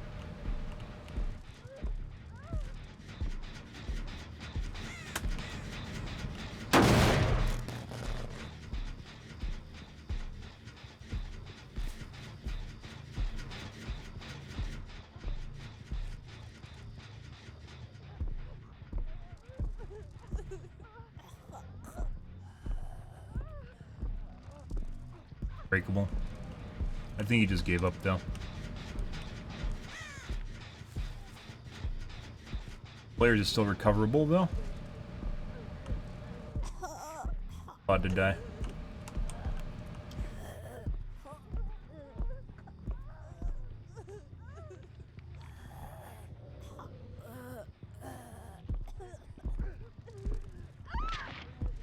Phase 2, we can go for the chase over here.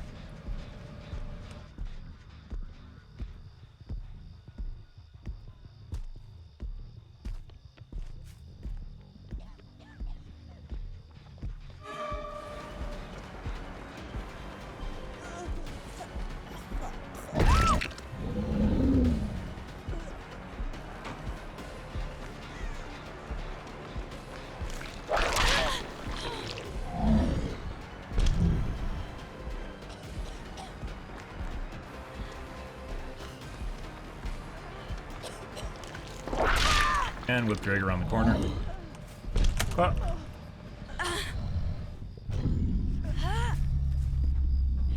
Yeah, good. Now I wait for deliverance at 4%.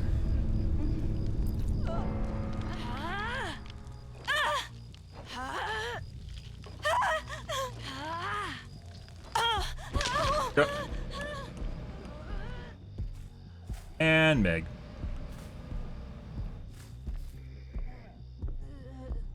Buddy. Think she has flip-flop? That'd be hilarious.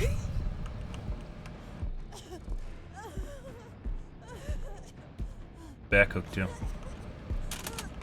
Yep. Why is she fucking DC? Why would you do that at the last instant before you're gonna get hooked, you DC? What the fuck is that shit? Like, she gave up and then decided to wait to DC? What the fuck was that?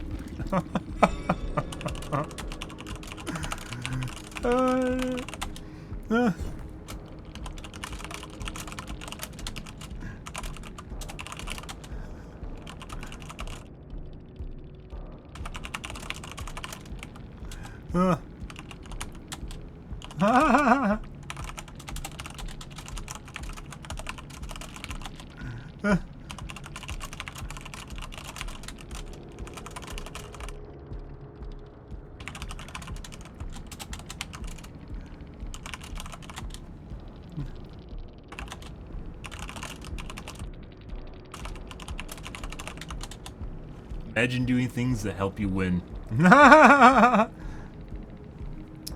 Yep. Imagine typing in a chat to people.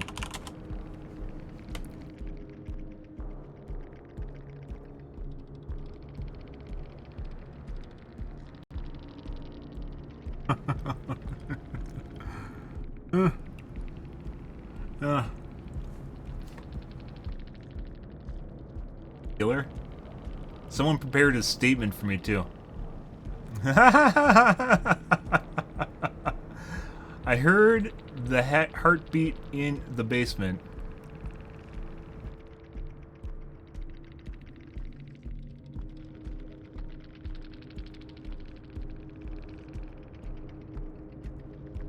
Yeah, I tunnel and camp. Yeah, like what? Do they expect killers to deny that? Why would you deny that as a killer? Like, survivors aren't your fucking friends. They aren't gonna try and be your friend. They'll literally just jerk off all over you and still not be your friend. Like, there's no friends with the benefits. They just get the benefits, and then you get fucked in the ass. It's not mutually beneficial. They'll just have their way with you, and they'll say you're supposed to like it. Ah. There's Michaela. She did have Dead Hard. Those Dead Hards, guys, where you literally can't see the animation, are sus as fucking shit. Although I didn't bait that one.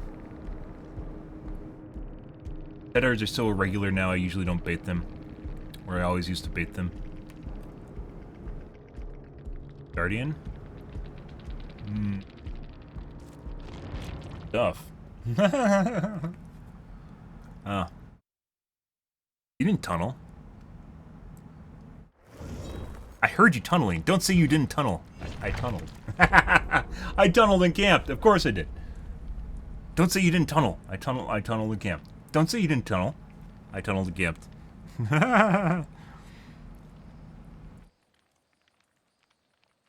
I'm reporting you. Wait, for what? Like, what's the end to that logic? You tunneled and camped. Like, what is the end result of that? You telling the person they tunneled and camped? Like, I'm supposed to feel bad for trying to win? No. Never understood that one. I guess some killers are so whipped, they are basically beaten into submission as far as emotionally goes, and they feel as though they can't actually perform because survivors will hate them, and they don't want that. For some reason, they care about survivors. They shouldn't.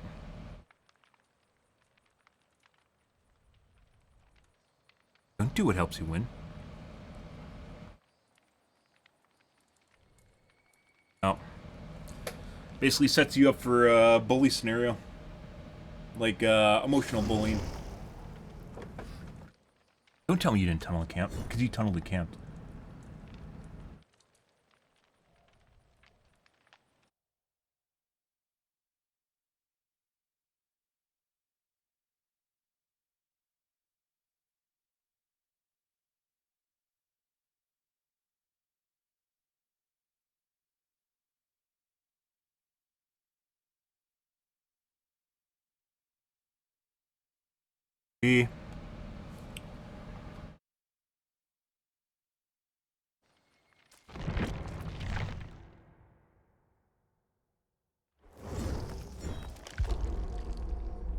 Yeah. I mean, it almost... a scenario where you're playing against multiple people definitely sets you up for a scenario in which people are going to bully you. It's like bully logic. Not that that's BHVR's fault or really the game's fault, it's just animal behavior.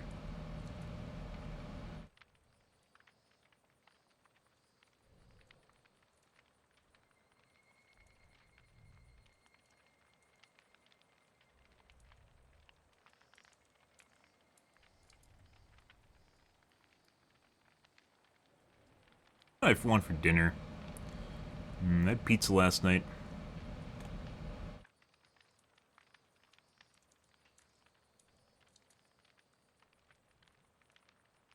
One of those things, like, I always get, like, I used to get a lot of nosebleeds when I was younger.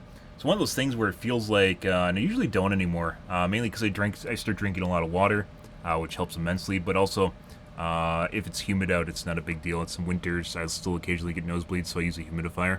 But there's this feeling you get, like, when your nosebleed starts happening. It's different than, like, when your nose is running, but it's very similar to a nose running feeling. And it just, like, immediately alerts me.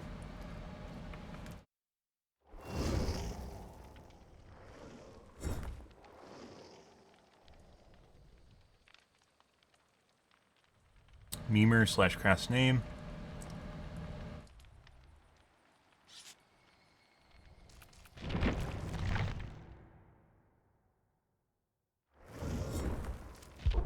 Actually, it is my nose running. Wee bit. A wee little bit.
Ah.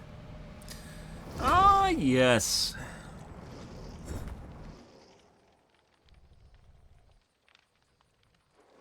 That time of night where if I'm aiming for a non-sus looking lobby, it's not going to happen.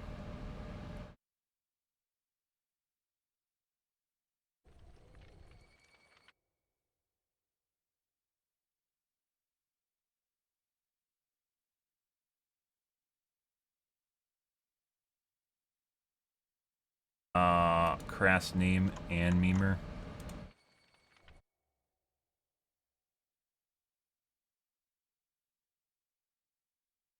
Comp player, apparently.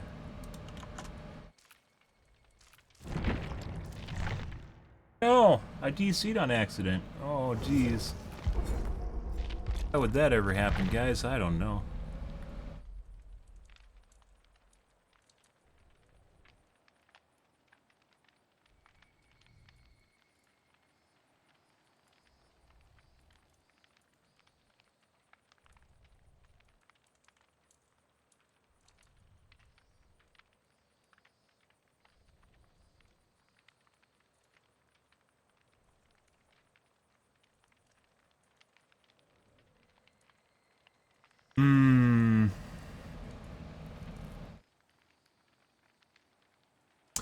My GPU still needs to be repasted, guys. I don't know if you can hear the sound from it, but yeah.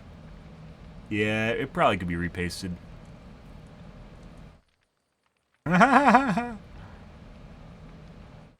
Probably could be repasted.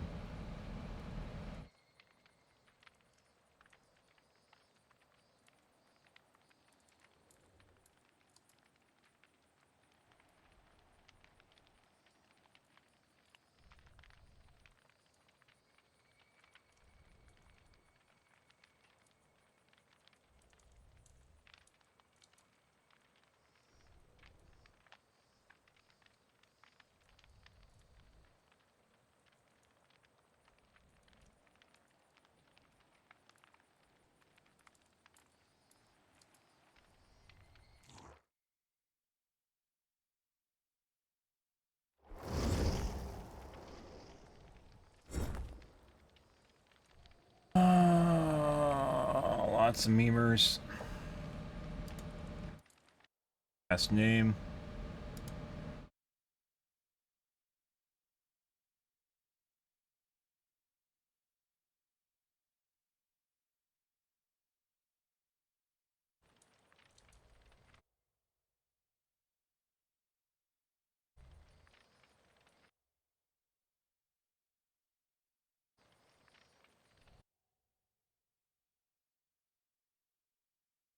Questionable profiles here.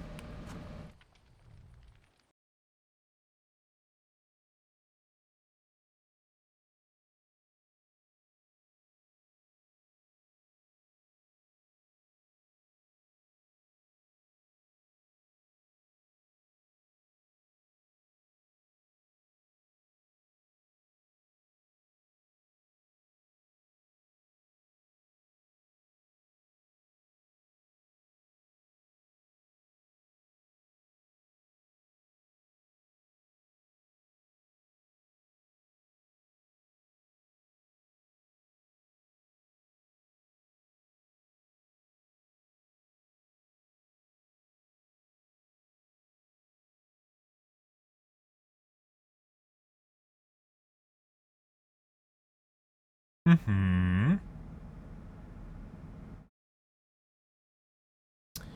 Can't wait for a new monitor, guys. I'm just looking at it now. Like this monitor is very easy. I think it's called the screen door effect, where you can see between the pixels. It's very easy to see between them. Distracting.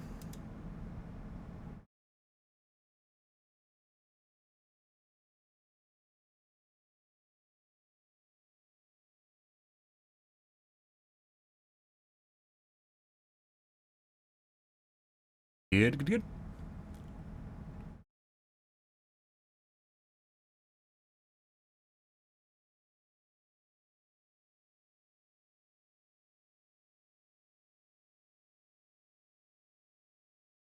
Bruv. How's your evening going, dude?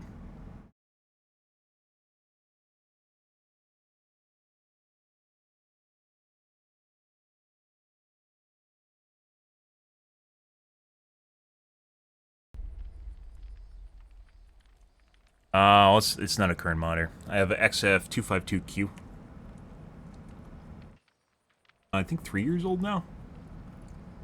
I got to replace my PG258Q, I think. XF252QE.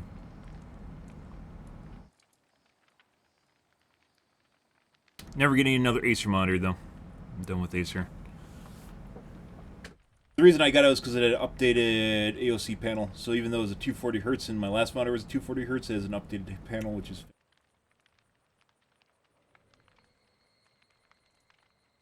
But planning on getting a 500 hertz monitor when those guys come out, which could be this fall or next spring/winter. Winter into the spring.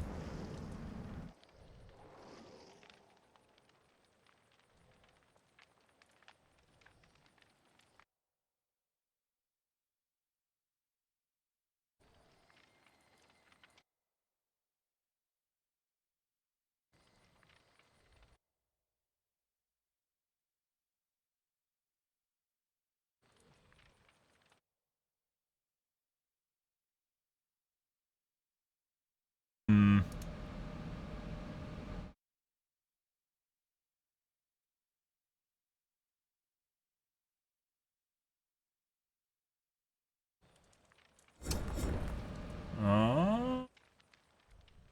Probably gonna turn out horrible though. We haven't had any like cheat lobbies tonight though. We had a couple people cheating, but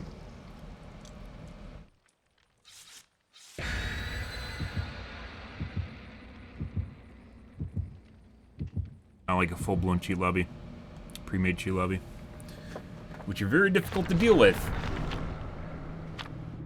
They all running fucking Browns. Okay. Brown.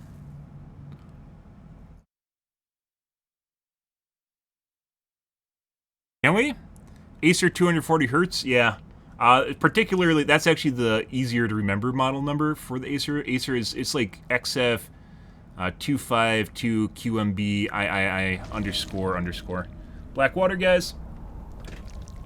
Zombies are going to be very broken on this map. It's literally, or maybe XQ, not XC. XQ BM III or something like that. Has a really weird model number, like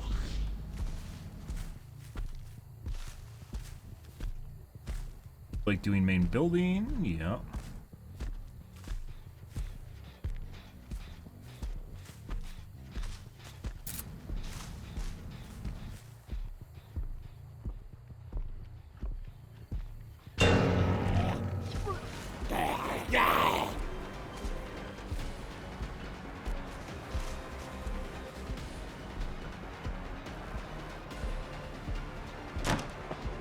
W key.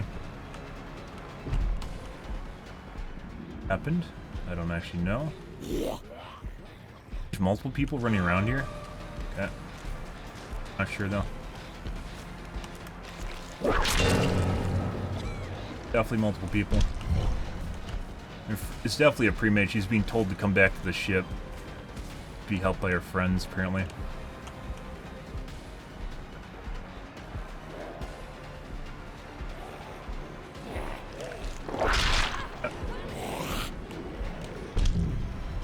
Take. tapping back.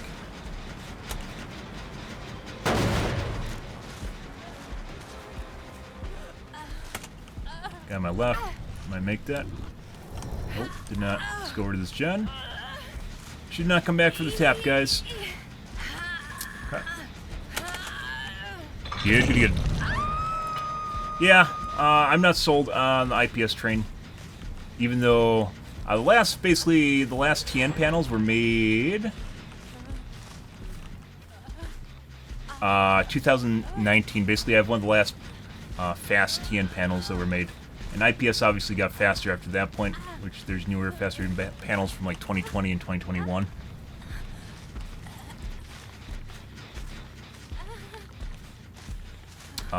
But AOC is releasing a new one this fall, or AOU, not AOC. AOU.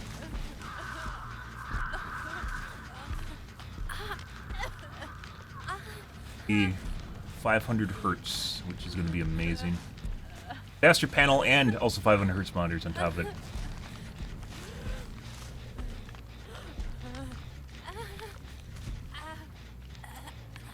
One's coming for you? Pretty sure this is pre-made. Broken. There we go.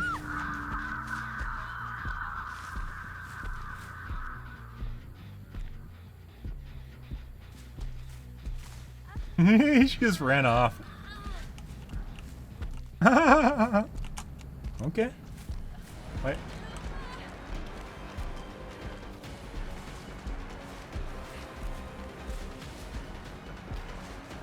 Wait for zombie tech? Mm-hmm.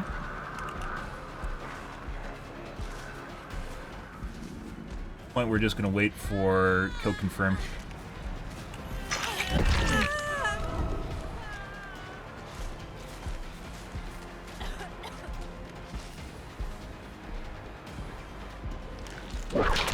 How the fuck did I not just hit her? Not double. The fuck is she doing? How the fuck did I not just hit her, guys? She was literally standing in front of me. The pallet wasn't down. I have no fucking idea how we didn't hit her just now.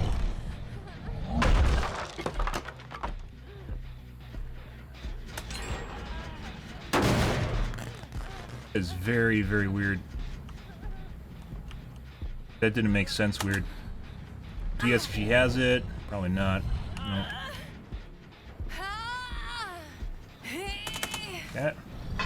That was very weird. I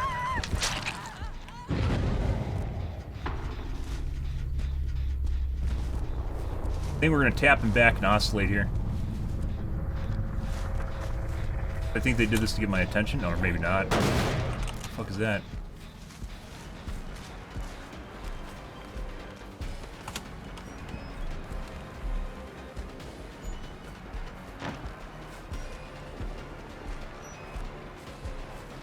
Oh, no.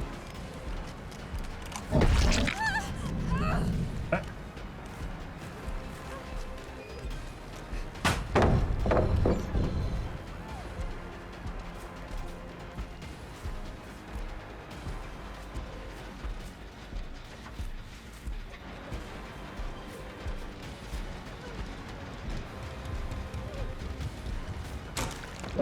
Oh. Hey, buddy. Hey, buddy. Nope. We're gonna go back across the map to that other gen that we were at earlier that locked as well. Go around.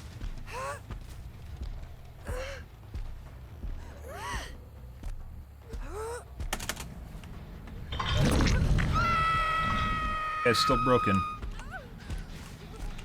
Zombie spawning broken, very obnoxious. Saw the scratch marks. Pretty sure there's a guy over here. Tapping back.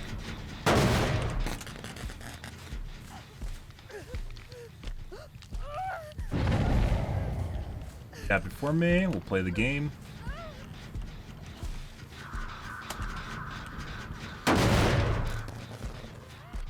Yeah.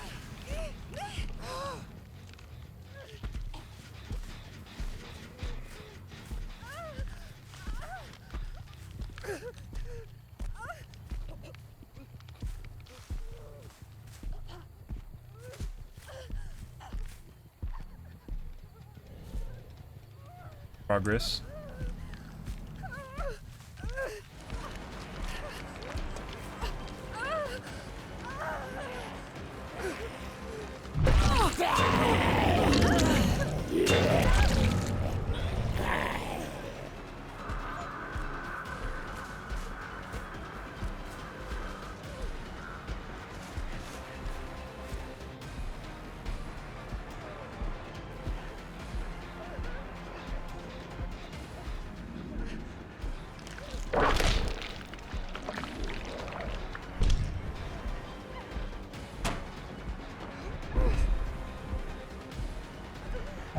I should have hit just now.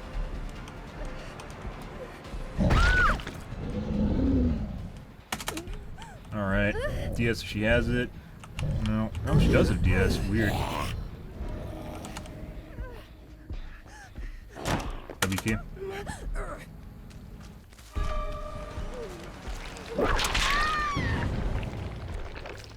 Pick up immediately. I don't know if we'll make this. We're going to try though.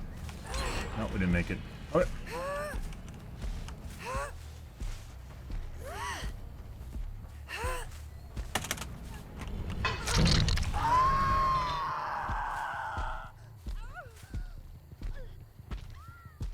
Yo, I was actually contemplating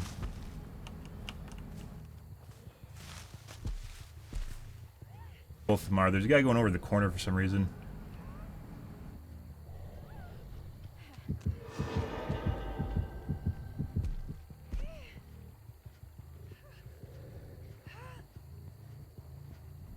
Going to find a case that he knew exactly where it was in the corner.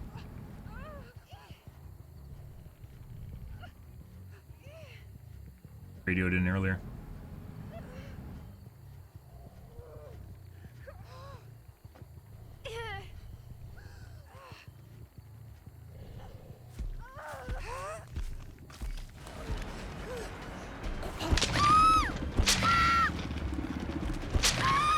Trying to body block me.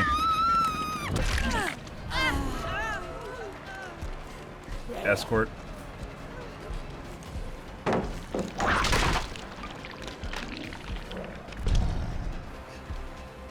Then pre-drop, yep.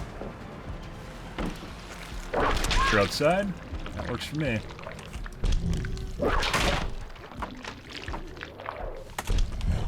Crap. We're not gonna waste a close hook. Going out of the way, but it also prevents him from fucking around with me, so. None of the gens should have progress except for that one over there. I guess both of them got him on the moment I went to a chase with her.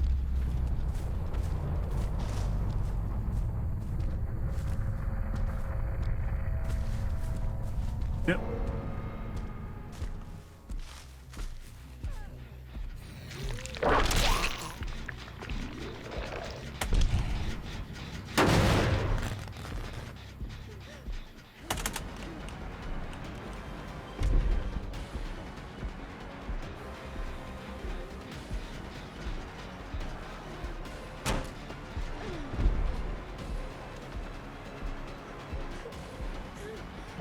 Oh, the tippity tip. I love the tippity tip.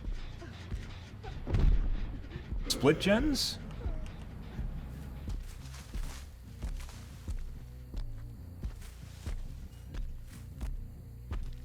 Good.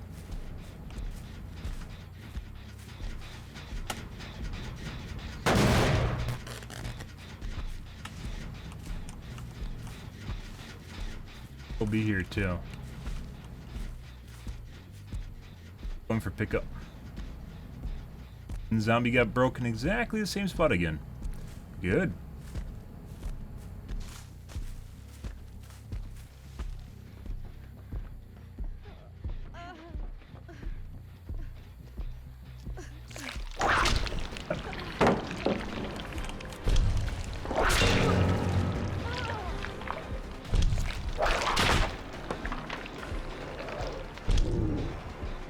W key. This is good. This is going towards the other guy's gen. Not the key. I guess the other guy immediately went to the gen up top. And work that one.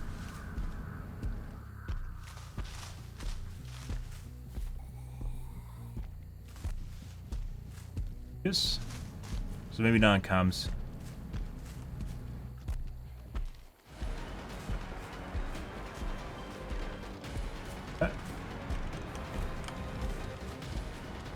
Hey, buddy.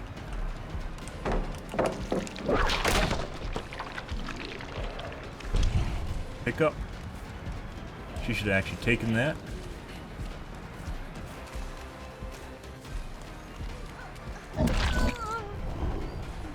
Go for pickup. Nope. That was not the play. No. Oh, fuck off, bitch. She 100% has Unbreakable. That's why they're doing that right now. Okay.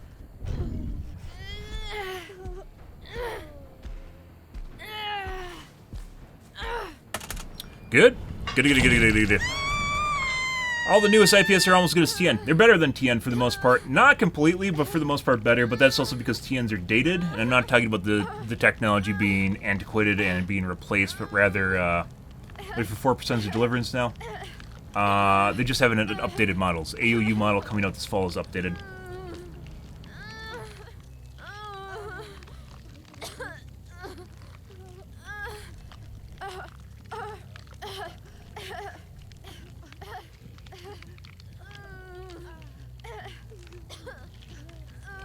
We know better than leave the hook. So this is when this guy 4%'s magically out of nowhere or has deliverance. We've seen both. And not talking about 4%'s that are 4%, but rather 4%'s that are deliberate. Mm-hmm. Why is she fucking watching up there? The fuck is this shit?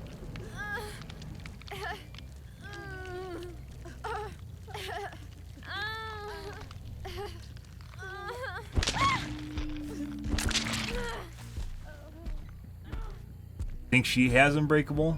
That's what she's waiting for? Nope. Pretty sure we have... She was wiggling for a little bit, but pretty sure we have this. Because the hook's right here. I saved the close hook for her. Give her some licks, guys. Oh, the hentai. Cheryl loves the hentai. Not as much as Feng. Feng's a hentai fan.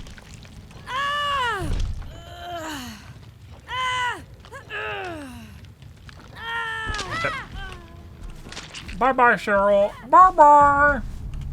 Bye-bye.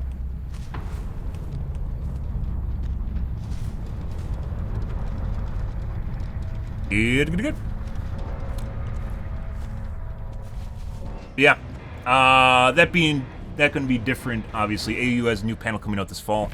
And then also 500 Hz monitors on the horizon. Which is what I was waiting for. Silky Smooth? Coordination. Oh. Silky Smooth? Apparently there's an exponential totem in here. Silky Smooth fluidity is much better than color representation, in my personal opinion. Obviously, to a certain extent. But if you were to buy a panel right now, obviously you should get a 1440p, 240 Hz IPS panel. Excuse me, yeah, IPS panel. Always tunnel. Okay. Thank you. It's great to be recognized.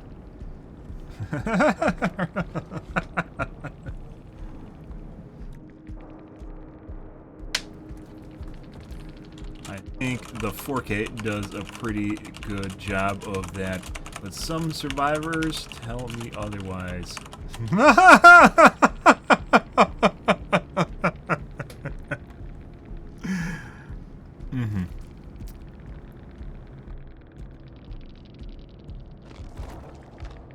He's gone.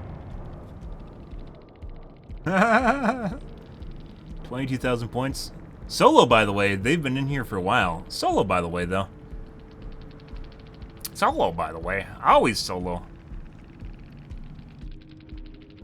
DS. Very, very rare DS. The Claude actually had the second most points, even though she's the second tunnel. Exponential. Hope.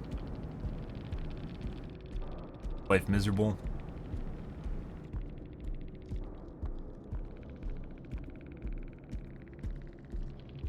I don't know why BHVR added so many perks or so many tweaks to make endgame collapse absolutely fucking miserable for Killer. There's a lot of helping hands for survivors in endgame collapse now. Besides, NOED.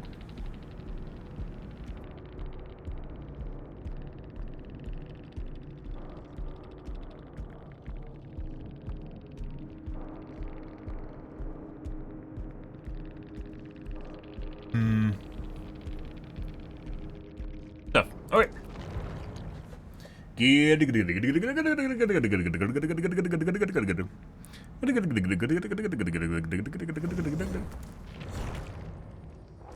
Make some highlights, guys. We got a couple highlights tonight. I don't remember exactly what they were.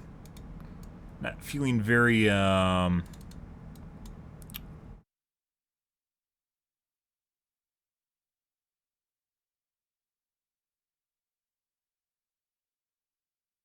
original? Inspired tonight.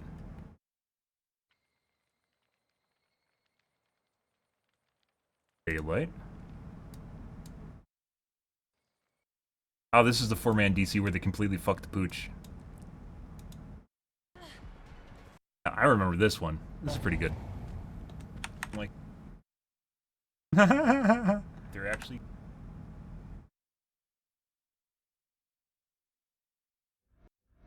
Another Grim Pantry. We had a lot of Haddonfields tonight and Grim Pantry. Very fast loads, so highly unlikely that they're actually globes. Cam off for our first game. Might be a cheat lobby, we'll see. Almost instant load.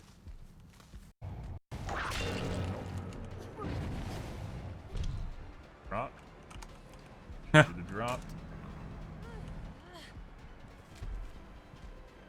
But they're popping everything. With the tippity tip of the whip tray. Beautiful.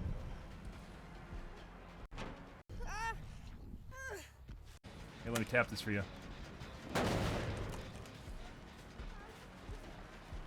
They don't play Gen Z anymore, guys. They don't come over and tap gens anymore. They used to. But apparently, because so many killers are running overcharge now, they're actually used to what killers are doing. Whip. Nope. They should have hit. Hi. Hey, buddy. And they're clickers, too. This, too? Should have went for an unhook. You definitely should have. Very sweaty group. These guys are talking shit to me at the end of the match, too.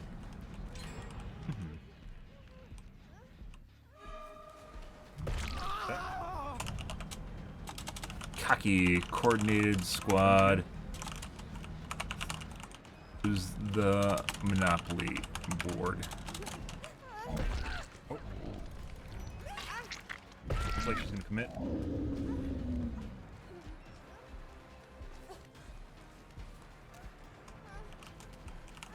Don't need the pallet right now. I didn't say that though. She's out of BT time. Hey, buddy. This is where they completely fucked the pooch, because they basically gave me kill dungeon. Now. What we're gonna do is we're gonna go in here instead, and we're gonna take both these guys because they gave me KD. Very possibly gave me KD. Better. The other chick might be here too. Yeah, like this other guy should have went for pickup immediately, and they should have picked up Claude by now, and they should have been coming over to slap me on the pallet there to save this guy. Absolutely beautiful.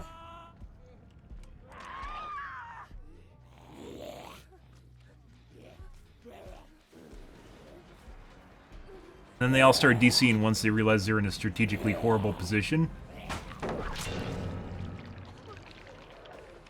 Yeah, like you don't need to chase anyone. If you have the high ground, Anakin, you don't fucking give it up. That guy downstairs right now should 4%. You don't give up the high ground, guys. Yeah. Oh, taunts. You see the taunts there? For them to die.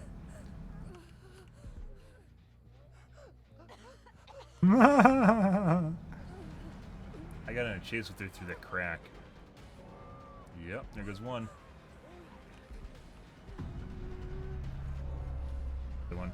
Good. We're gonna see DC on last guy now. Yep. 4-man DC, guys. You gonna DC too? Do it. No? This might be a random... They knew they were fucked, guys. They literally fucking knew they were fucked. I don't know why they... This has to be a rando. That has to be a rando. Normally at that point the DC exploit for Hatch. If they do shit like that. I don't know why they would have left her in the game. And not the chick that was standing that could have went for Hatch. Oh, that is a beautiful start to the evening, guys. They points. You do coaching, I missed that one. Or get bad.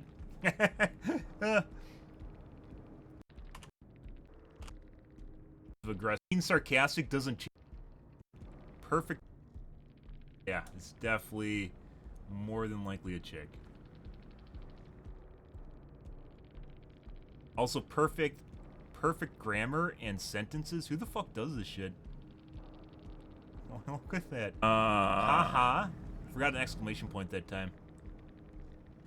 Normally they must be getting tilted because there's one there and not there. What the fuck? Good. Hope you get a crappy killer in the next game that lets you do whatever you want. Good. Gotta love entitled survivors.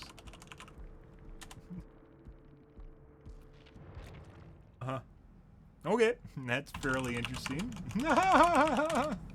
Oh, that's good, guys. Like, they literally couldn't even come up with an insult. Like, they couldn't come up with an insult in their mind that would let them say it. While at the same time, like, all they could do is be passive-aggressive the entire time. That's it. They could only manage to be passive-aggressive.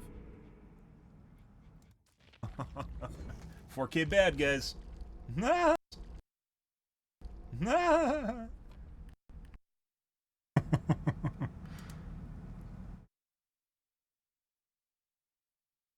That's still too long.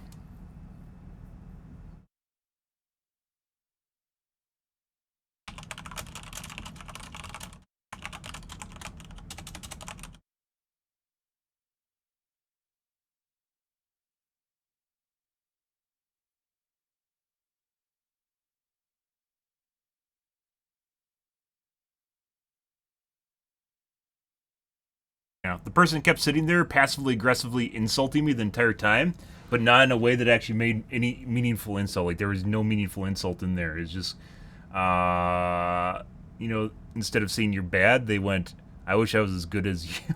And stuff. Everything was passive aggressive. Everything they said was passive aggressive with perfect grammar, mind you.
Okay.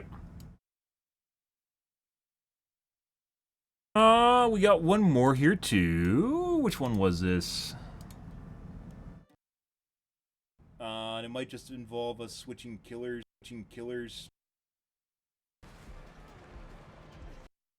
Oh, this was the Ultra Swift that just shit the bed.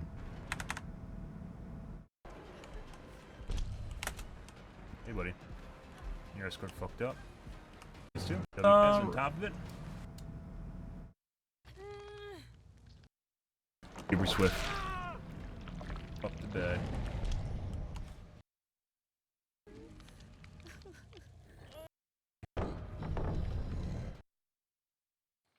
That was the one with the high priority escort. VIP escort. Immediately at the beginning of the match. Very fast. Very fast. Lows, there was 2 globes too. So more than likely all PC players. Shelter Woods.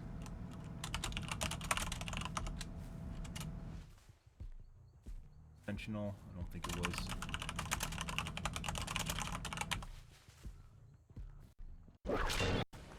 No. This is the VIP match. We had that. I should have highlighted that one with the squad earlier that just shit the bed too. That was on. Please see what's coming. Cold Tower? Not Cold Tower. Here, get. And Protector. Here, 2 on top. We have. GSDS, maybe? So one of the guys was trying to tell me it was a 2-man. So 2 2-mans. But that guy, what's his name, Theodore or whatever, just showed up out of nowhere. Multiple times. He helped with the escort too. Should have been.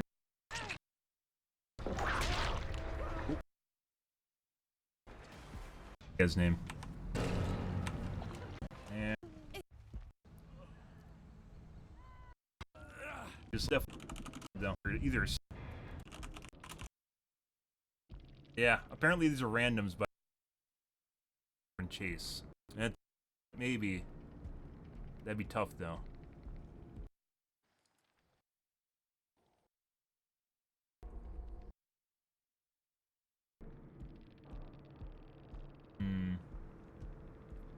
You're gonna highlight that though?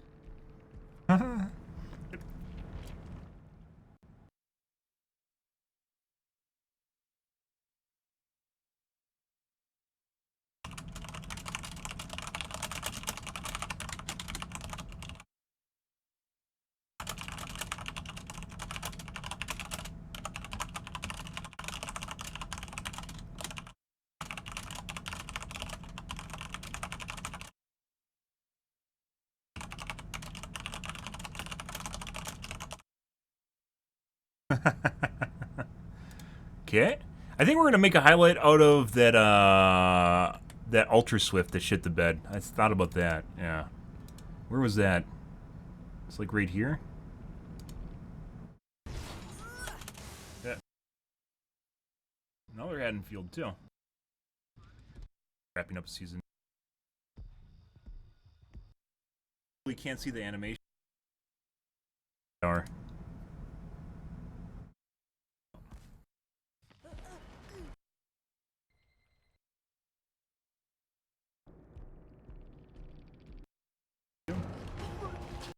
Two people saboing that one hook. Ah, this is Ultra Swift. Remade again.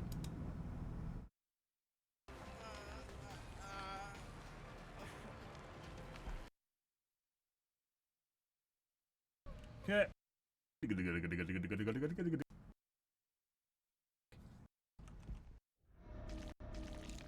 Million estate, guys. Alrighty. Let's go take care of our cuck door.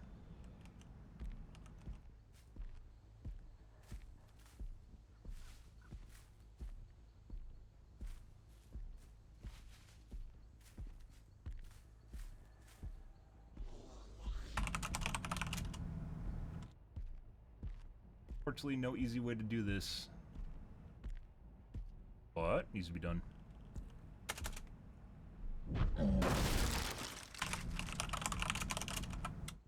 Specifically because there's no easy way to do it.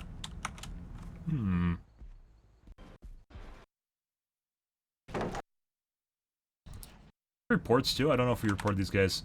Off? Yeah, I think 2 of these guys were sus as shit, if I remember right. We went to Kill Dungeon because it looked sus as fuck, and I knew it was going to be difficult if we went upstairs. There we go. Somehow someone snuck down here behind me, right now. Like, what the fuck is this shit? There we go. So there's a guy that just snuck down. Like, look at this. Even in replay, guys, like, look at this. There's no scratch marks at doorway, right? There's no scratch marks at doorway right here. He had my attention, but that guy didn't sneak in behind me because there's no scratch marks there. But when we turn around and go outside, there are scratch marks down there.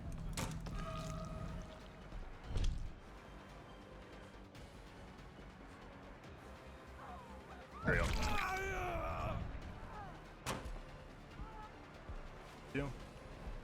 No scratch marks, right? did the guy come from that just unhooked her? I guess she crept down behind me? There's no scratch marks going down the stairs either. There we go. Didn't see anything there on the left. Nothing here. And then she gets unhooked right there. So it had to have been when I turned around, but there's no running behind me. There's nothing going down behind me. Somehow someone just snuck downstairs. Scratch marks going down, so she didn't even run at the bottom. And we didn't hear anyone behind me either. We heard him. You could hear him breathing in front of me, by the way. You could hear the huffing. Here's guys.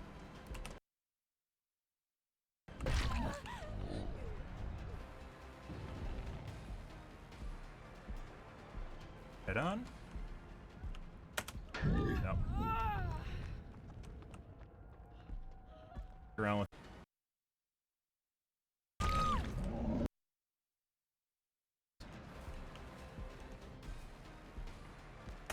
Hey, buddy.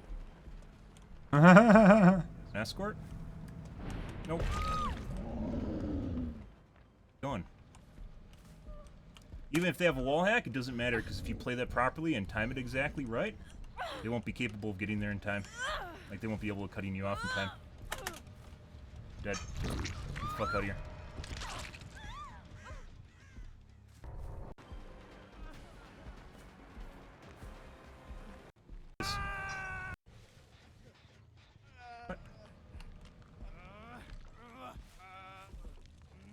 What? Guy. Guy on the right.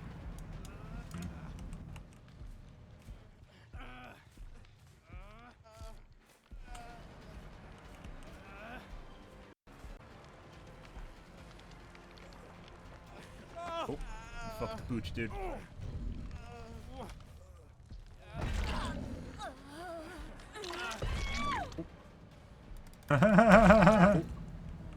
Guess who has STPFL? Doing work. Guess who has fucking STPFL? And then we got a lovely 4%.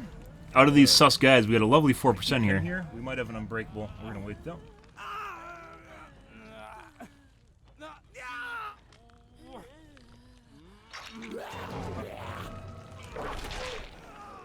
Alright.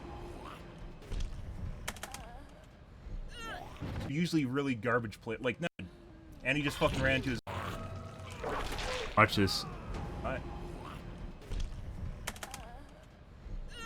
Surprise, guys! They 4%ed. And he just fucking ran into a zombie and downed himself. Isn't that fucking hilarious? Like I said, when people cheat, guys, they're usually really garbage play. Like, not really garbage, but like they have no fucking idea what they're doing. And we've seen time and time again where these fucking amazing players will just run fucking straight into a zombie and just go down. Stupid shit like that. He just vaulted into a zombie and went down. You can totally hear the fans in the background from my video card. Like I mentioned before, very soon there's a cheat lobby. I'm pretty sure I heard this guy have a match in our. Holy shit. Multiple people in the match had toolbox. Got Youngjin. Lots of weird shit going on here. It was a good match regardless. We played that really well. And then they just completely fucked up a couple different times. They got Kill Dungeon was one of them. As shit there. Like that one guy just fucking around in KD that I had no idea what was doing. KD, guy, by the way, guys, is my home. We spent a degenerate summer down there, so degenerate hour summer down there. The Kill Dungeon. Just usually pound gens and leave, but since I haven't done it for so long, people generally don't know the power of the KD, the Kill Dungeon. Good.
Okay.